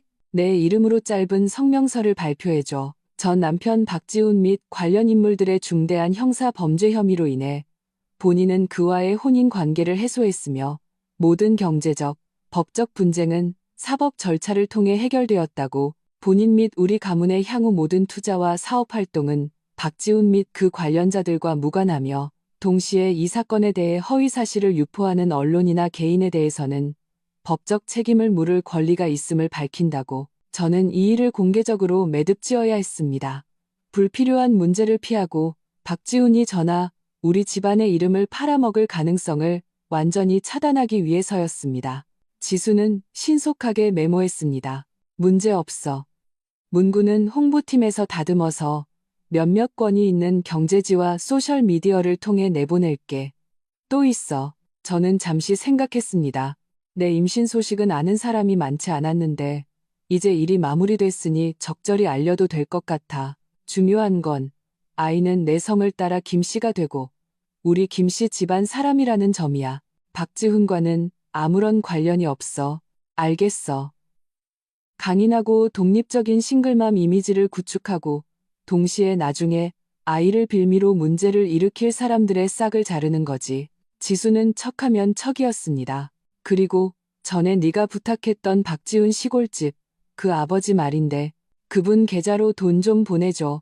노후 자금으로 충분할 정도로만. 너무 많이는 말고. 제가 그녀의 말을 잘랐습니다.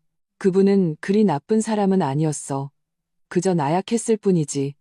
이 돈은 내가 박씨 집안과의 마지막 경제적 인연을 끊는 의미야. 나중에 내가 냉정하게 노인까지 내쳤다는 소리 듣기도 싫고. 하지만 분명히 해둬. 이번 한 번뿐이고 이후로는 깨끗하게 끝이라고. 지수는 고개를 끄덕이며 서류를 챙겼습니다. 서아야, 너 예전보다 독해졌네. 하지만 더 현명해졌어. 현명해지지 않으면 남들에게 살점까지 다 발라먹히고 뼈도 안 남을 텐데. 저는 창밖을 보며 평온하게 말했습니다. 내 것은 내가 되찾았고 그들이 내게 진 빚도 거의 다 받아냈어. 나머지는 감옥에서 기나긴 시간으로 천천히 갚게 놔두자. 지수가 떠난 후 아파트는 다시 조용해졌습니다. 저는 와인 캐비닛으로 가서 따뜻한 물 한 잔을 따랐습니다. 지금은 술을 마실 수 없으니까요. 창밖의 광활한 하늘을 향해 잔을 살짝 들어 올렸습니다. 새로운 시작을 축하하고 죽어버린 내 사랑과 어리석었던 선량함을 추모하며 이제부터 나는 그저 김서아, 한 아이의 어머니, 한 기업의 상속자일 뿐이다. 사랑, 결혼. 그것은 아마 아주 먼 미래에나 고려해볼 문제일 것이다. 어쩌면 다시는 필요 없을지도 모른다. 내게는 돈이 있고 가족이 있고 친구가 있고 곧 태어날 아이가 있다. 그리고 무한한 시간과 자유가 있다. 나를 나락으로 밀어넣으려 했던 자들이 오히려 내가 새로 태어나는 디딤돌이 되어주었다. 이 기분 나쁘지 않다. 휴대폰이 진동했습니다. 새로운 친구 추가 요청이었습니다. 강태욱. 저는 그 이름을 보며 그의 단호했던 알겠습니다. 와 이후의 정확하고 효율적인 공격을 떠올렸습니다. 이 빚은 조금 크다. 저는 수락을 눌렀습니다. 곧 상대방에게서 메시지가 왔습니다. 일은 거의 처리된 것 같습니다. 이제 마무리되었습니다. 감사합니다. 제가 답장했습니다. 천만에요. 별일 아니었습니다. 그는 금방 답했습니다. 시간 괜찮을 때 차 한잔하며 사업 이야기 좀 나누고 싶습니다. 순수한 협력 차원에서요. 저는 순수한 협력 차원에서라는 글자를 보고 웃었습니다. 좋아요. 여러 친구를 두면 좋죠. 특히 강 대표님처럼 능력 있는 친구는요. 그리고 그와 같은 사람과 교류하는 것이 어쩌면 과거의 그림자에서 더 빨리 벗어나 더 넓은 세상을 보는데 도움이 될지도 모른다. 좋습니다. 제가 자리 잡으면 연락드리죠. 휴대폰을 내려놓고 저는 가볍게 배를 쓰다듬었습니다. 아가, 엄마가 나쁜 사람들 다 물리쳤어. 앞으로는 우리 둘이서 잘 지내자. 엄마가 널 햇살과 사랑이 가득한 환경에서 키워줄게. 사람 보는 법을 가르쳐주고 자신을 지키는 법을 가르쳐주고 어떻게 멋지게 살아야 하는지 가르쳐줄게. 어두웠던 과거는 영원히 어제에 묻어두자. 내일의 태양은 변함없이 뜰 것이고 나 김서아의 인생은 이제 막 시작되었으니까. 시간은 갑자기 느리게 흐르기 시작했습니다. 마치 혼탁하고 거칠었던 강물이 마침내 넓고 평온한 강하구로 흘러드는 것 같았습니다. 이혼 판결이 확정되고 재산 청산이 거의 마무리되었습니다. 박지훈 일당의 사건은 긴 사법 절차에 들어갔습니다. 가끔 자료 제출을 위해 협조해야 하는 일을 제외하고는 제 삶은 잠시 그 끔찍한 사람들과 사건들로부터 멀어졌습니다. 저는 대부분의 시간을 새 아파트에서 책을 읽거나 음악을 들으며 보냈습니다. 가끔 지수와 함께 아래로 내려가 산책하며 햇볕을 쬐었습니다. 지수는 제게 경험 많은 영양사와 온화한 임산부 요가 강사를 소개해 주어 정기적으로 방문하도록 했습니다. 아버지는 틈만 나면 전화를 하거나 비서를 통해 온갖 보양식을 보내오셨습니다. 제가 상처받았을까봐 노심초사하셨죠. 제 몸은 점점 회복되었고 배도 눈에 띄게 불러왔습니다. 그 안에 작은 생명체가 부드럽게 움직이는 것을 느낄 수 있었습니다. 어느 날 영양사가 돌아간 후 저는 발코니에서 새로 산 화분에 물을 주고 있었습니다. 휴대폰이 울렸습니다. 강태욱 대표였습니다. 김서아 씨, 좋은 오후입니다. 지난번에 말씀드렸던 차 한 잔, 오늘 시간 괜찮으십니까? 수화기 너머로 들려오는 그의 목소리는 차분하고 평온했으며 어떤 감정도 읽을 수 없었습니다. 저는 하늘을 보았습니다. 봄 햇살이 참 좋았습니다. 네, 괜찮습니다. 강 대표님께서 장소를 정해주시죠. 제가 사람을 보내 모시겠습니다. 30분쯤 후에 댁 아래로 도착할 겁니다. 그는 교회의 아주 한적한 정원에 있는 개인 찻집 이름을 말했습니다. 저는 그곳이 조용하고 사생활 보호가 잘 되는 곳임을 알고 있었습니다. 네, 저는 편안하고 넉넉한 니트 원피스로 갈아입고 베이지색 트렌치 코트를 걸쳤습니다. 화장기 없는 얼굴에 립밤만 살짝 발랐습니다. 거울 속 제 모습은 얼마 전보다 혈색이 훨씬 좋아졌고 눈빛도 많이 차분해졌습니다. 날카로움은 줄고 담담한 평온과 다시 자라나는 힘이 더해졌습니다. 차는 정시에 도착했습니다. 기사가 공손하게 차문을 열어주었습니다. 차는 평온하게 교회로 향했습니다. 점점 드문드문해지는 건물들을 지나 울창한 산길로 들어섰고 마침내 대나무 숲에 둘러싸인 흰 벽과 검은 기와의 저택 앞에 섰습니다. 강태욱 대표는 물가의 찻집에서 이미 기다리고 있었습니다. 그는 단순한 어두운색 셔츠를 입고 소매를 팔꿈치까지 걷어 올린 채 고개를 숙여 차를 우리고 있었습니다. 익숙한 손놀림이었습니다. 오후의 햇살이 대나무 발을 통해 들어와 그의 옆모습의 윤곽을 뚜렷하게 만들었습니다. 박지훈이 억지로 만들어낸 것과는 다른 세월이 내려앉은 듯한 차분한 기품이 있었습니다. 김서아 씨, 앉으시죠. 그는 고개를 들어 제게 시선을 맞추었습니다. 예의 바르게 저를 한번 훑어보고는 말했습니다. 안색이 많이 좋아지셨네요. 관심 가져주셔서 감사합니다, 대표님. 그리고 지난번 도움도 정말 감사드립니다. 저는 그의 맞은편에 앉았습니다. 은은한 차 향기가 코끝을 스쳤습니다. 천만에요. 게다가 박지훈의 회사는 원래 괜찮은 기반을 가지고 있어서 인수하는 것이 저희 회사에도 이득이었습니다. 그는 맑은 찬물을 제게 건네며 솔직하게 말했습니다. 오늘 뵙자고 한 것은 첫째는 회복이 잘 되시는지 보고 싶었고 둘째는 정말로 상의하고 싶은 협력 건이 있어서입니다. 저는 찻잔을 받았습니다. 손끝에 닿는 도자기의 온기가 느껴졌습니다. 말씀하시죠, 대표님. 아버님께서 물려주신 그 유아용품 브랜드 초아초야 말입니다. 강태욱 대표는 돌려 말하지 않았습니다. 브랜드 기반과 평판은 좋지만 경영 스타일이 보수적이라 최근 몇 년간 시장 점유율 성장이 더딥니다. 저희 그룹은 성숙한 유아용품 유통 채널과 온라인 마케팅 자원을 보유하고 있고 마침 프리미엄 유아용품 라인을 확장할 계획이 있습니다. 저희는 초아와 단순한 입점 계약이 아닌 신제품 라인을 공동 개발하고 채널과 트래픽을 공유하여 공동 브랜드를 만드는 깊이 있는 협력을 하고 싶습니다. 그는 잠시 멈추고 저를 보았습니다. 지금 대표님의 주된 관심사가 요양과 출산 준비라는 것을 압니다. 사업에 신경 쓰고 싶지 않으실 수도 있습니다. 하지만 이 협력은 대표님께서 투자자이자 브랜드 대표로서 중요한 결정에만 참여하시고 구체적인 운영은 전문팀에 맡기시는 방식입니다. 이렇게 하면 초아는 더 빠르게 시장을 확장하고 가치를 높일 수 있고 대표님 자신도 할 일을 찾으며 주의를 분산시킬 수 있습니다. 결국 과거의 감정에만 잠겨 있는 것은 아이에게도 좋지 않으니까요. 그의 말은 매우 현실적이었습니다. 거만한 시에도 과도한 관심도 없었습니다. 비즈니스 논리와 약간의 인간적인 배려에 기반한 제안에 가까웠습니다. 저는 천천히 차를 마시며 그의 말을 곱씹었습니다. 그의 말이 맞았습니다. 저는 복수 성공 후의 공허함이나 과거에 대한 원망에만 갇혀 있을 수 없습니다. 아이에게는 긍정적이고 활기차며 자신만의 삶을 사는 엄마가 필요합니다. 그리고 이것은 분명 좋은 기회였습니다. 배울 것도 있고 진정으로 제 사업을 시작할 수도 있을 겁니다. 대표님의 제안은 매우 매력적이네요. 저는 찻잔을 내려놓았습니다. 하지만 먼저 초아의 구체적인 상황과 그룹 쪽의 협력 세부 조건을 검토해 봐야겠습니다. 물론입니다. 강태욱 대표는 옆에서 서류철 하나를 가져와 제게 밀었습니다.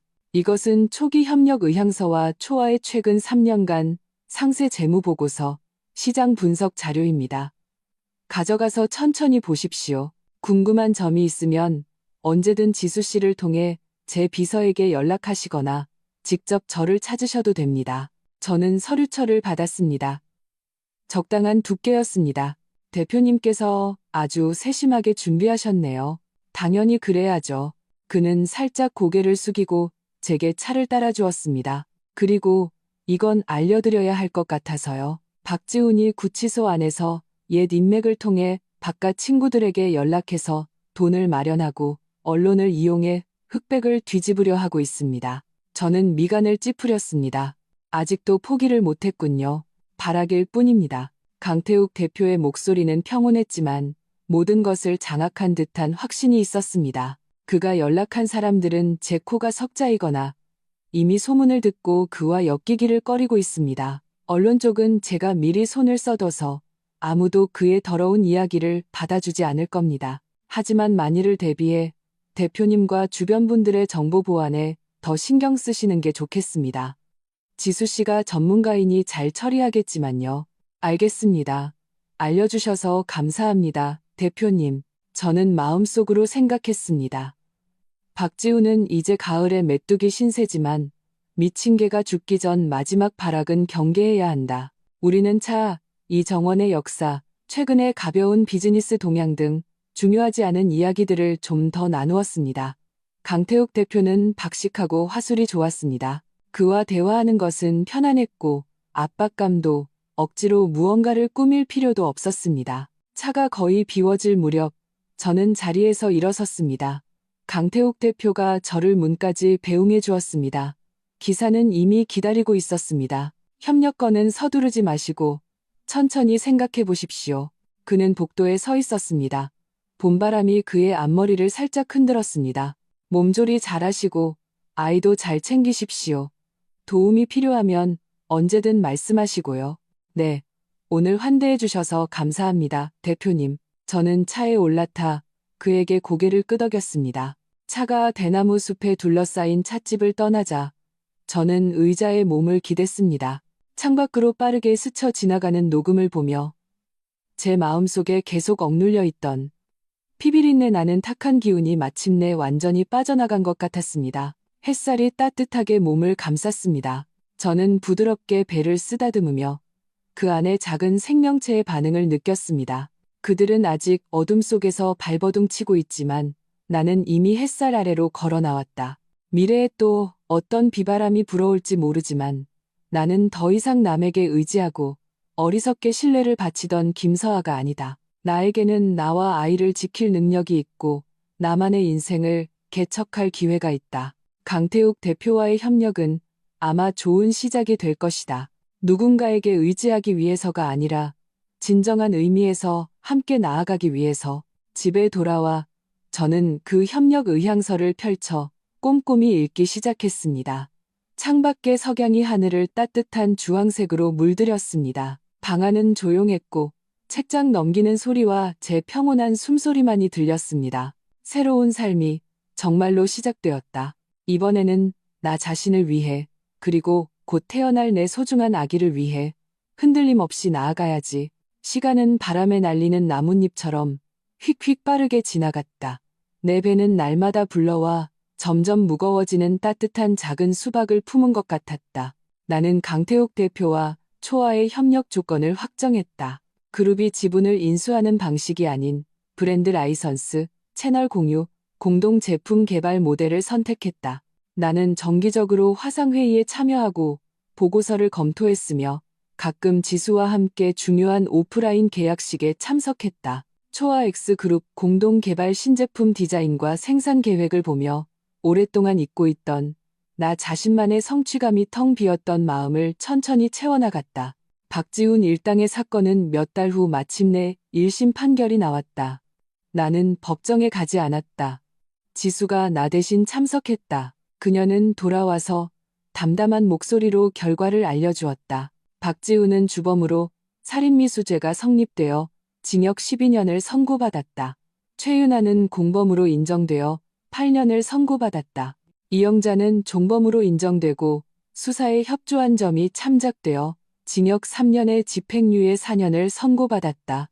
그 결과를 들었을 때 나는 아기 방에서 새로 온 부드러운 아기 옷을 정리하고 있었다. 내 손이 잠시 멈췄다가 다시 옷에 주름을 폈다. 12년, 8년. 인생의 가장 빛나는 시절을 쇠창살 안에서 보내게 되겠지. 나는 휴대폰을 열었다. 지역 뉴스에 그 소식이推送되었다. 기사는 짧고 객관적이었다. 댓글에는 경멸과 한탄의 의견이 드문드문 보였다. 더 이상 아무도 박지훈이 한때 젊고 유능한 인재였다고 언급하지 않았다. 최윤아의 이름은 살인범, 내연녀와 단단히 묶여 있었다. 그것으로 충분했다. 법의 처벌, 여론의 비난, 그리고 그들이 평생 짊어지고 갈 오명. 그것이 내가 개인적으로 하는 어떤 복수보다 더 오래가고 더 철저했다. 이영자는 법정에서 바로 석방되었다. 그녀가 법원을 나설 때 머리는 반백이 되었고 주눅에 들어있었으며 마중 나온 친척이나 친구는 아무도 없었다고 한다. 박지훈의 아버지, 나의 전 시아버지는 사람을 통해 내게 소식을 전해왔다. 그는 고향으로 돌아갔으며 다시는 연락하지 않을 것이고 이영자가 나를 방해하는 일도 없을 것이라고. 나는 지수를 통해 그가 편안히 노후를 보낼 수 있는 마지막 돈을 보내주었다. 이로써 박씨 집안과의 모든 인연은 끝났다. 늦가을, 내 아이가 태어났다. 아들이었다. 3.1kg, 우렁찬 울음소리, 출산은 순조로웠다. 아버지, 지수, 그리고 친한 친구 몇몇이 분만실 밖을 지켰다.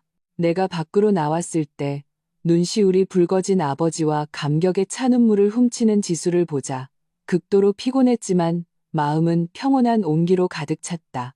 나는 아이에게 박시성을 주지 않았다. 박지훈이 지어놓았던 어떤 이름도 쓰지 않았다. 나는 아이에게 김선우라는 이름을 지어주었다. 애칭은 써니, 아이가 태양처럼 밝고 따뜻하게 언제나 빛을 향해 자라기를 바라는 마음에서였다.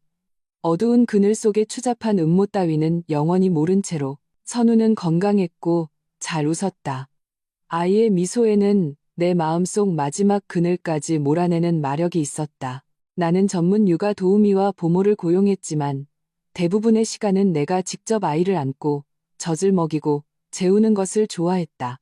아이의 까만 포도알처럼 맑은 눈을 보며 내 삶의 중심은 완전히 아이와 초아의 일을 중심으로 돌아갔다. 바쁘고 충실했으며 분유 냄새와 희망으로 가득했다. 선우의 100일 잔치날 나는 큰 잔치를 벌이지 않았다. 가장 가까운 가족과 친구들만 초대해 집에서 따뜻한 작은 파티를 열었다. 강태욱 대표도 왔다. 그는 한정판 스마트 아기 수면 인형과 서류 한 부를 선물로 가져왔다. 초아와 그룹이 협력한 첫 번째 시리즈 제품의 출시 첫 분기 판매 보고서였다. 데이터는 예상을 훨씬 뛰어넘어 눈부셨다. 축하합니다, 김 대표님. 그는 보고서를 건네며 진심 어린 칭찬이 담긴 목소리로 말했다. 대표님도 선우도 모두 좋아 보이네요. 감사합니다, 강 대표님. 대표님의 전폭적인 지원 덕분입니다. 나는 웃으며 받았다. 그동안의 협력을 통해 우리 사이에는 조용한 동반자 관계가 형성되었다. 그는 내 의견과 페이스를 존중했고 나도 그의 능력과 큰 그림을 존경했다. 가끔 그는 주말에 아이에게 좋다는 유기농 식재료를 가져다 주거나 협력 세부 사항을 논의한다는 명목으로 나와 지수를 초대해 식사를 함께했다. 우리는 사업, 업계 동향, 그리고 가벼운 세상사 이야기를 나누었지만 결코 선을 넘지 않았다. 이 적절한 거리감과 관심이 나를 편안하게 했다. 파티가 끝나갈 무렵 선우는 내 품에서 잠이 들었다. 하얀 얼굴에 붉은 기가 돌았다. 강태욱 대표가 작별 인사를 하러 일어섰다. 문으로 가던 그는 돌아보며 나와 아이를 보더니 문득 말했다. 김서아 씨, 생각보다 훨씬 강하고 더 눈부시네요. 나는 잠시 멈칫했다가 이내 그의 시선을 담담하게 마주했다. 품에는 나의 묵직한 행복을 안고 있었다. 강 대표님, 저는 그냥 여자가 이 세상에서 의지할 수 있는 건 결국 자기 자신이라는 걸 깨달았을 뿐이에요. 사랑과 결혼은 아름다울 수 있지만 더 이상 필수품은 아니에요. 지금 제게는 선우가 있고 가족과 친구들이 있고 제가 좋아하는 일이 있어요. 아주 만족스러워요. 그는 내 말을 듣고 거절당한 듯한 어색함이나 실망을 보이지 않았다. 오히려 모든 것을 이해한다는 듯 깊은 존중이 담긴 미소를 지었다. 알겠습니다. 지금의 대표님, 아주 좋습니다. 그럼 앞으로도 협력 잘 부탁드립니다. 김 대표님. 그리고 그의 시선이 잠든 선우의 작은 얼굴에 온화하게 머물렀다. 우리 작은 선우도 건강하게 자라길 바랍니다. 협력 잘 부탁드립니다. 대표님도 모든 일이 순조롭기를 바랍니다. 그가 떠난 후 나는 선우를 안고 거대한 통유리창 앞으로 갔다. 창밖 도시의 불빛이 하나둘 켜지며 마치 쏟아지는 은하수 같았다. 품 안의 아들이 입맛을 다시며 달콤하게 잠들어 있었다. 나는 고개를 숙여 아이의 깨끗한 이마에 가볍게 입을 맞추었다. 박지훈, 최유나, 이영자, 그 얼굴들, 그 음모들, 한때 나를 뼛속까지 아프게 하고 증오하게 했던 과거. 지금 생각해보니 마치 전생에 본 서툴고 잔인한 연극처럼 희미해졌다. 그들은 마땅한 처벌을 받았고 나는 진흙탕에서 벗어나 새로운 삶을 얻었다. 나는 더 이상 남편에게 의지하고 시어머니의 비위를 맞추던 김서아가 아니다. 나는 김선우의 엄마이고 초아 브랜드의 공동 창업자이며 우리 기업의 상속자다. 나 자신의 운명의 유일한 주인이다. 강태욱 대표는 아마 좋은 선택지일 수 있다. 하지만 미래는 길고 나는 서두르지도 두려워하지도 않는다. 기다리고 선택하고 혹은 그저 지금의 이 독립적이고 충실하며 희망 가득한 평온을 즐길 시간과 인내심이 내게는 충분하다. 밤은 부드럽고 불빛은 찬란했다. 나는 나의 작은 태양을 안고 마음속 가득한 빛과 당당함으로 가득 찼다. 나의 새로운 삶, 그리고 선우의 새로운 삶은 창밖으로 끝없이 펼쳐진 저 불빛처럼 이제 막 찬란하게 빛나기 시작했다.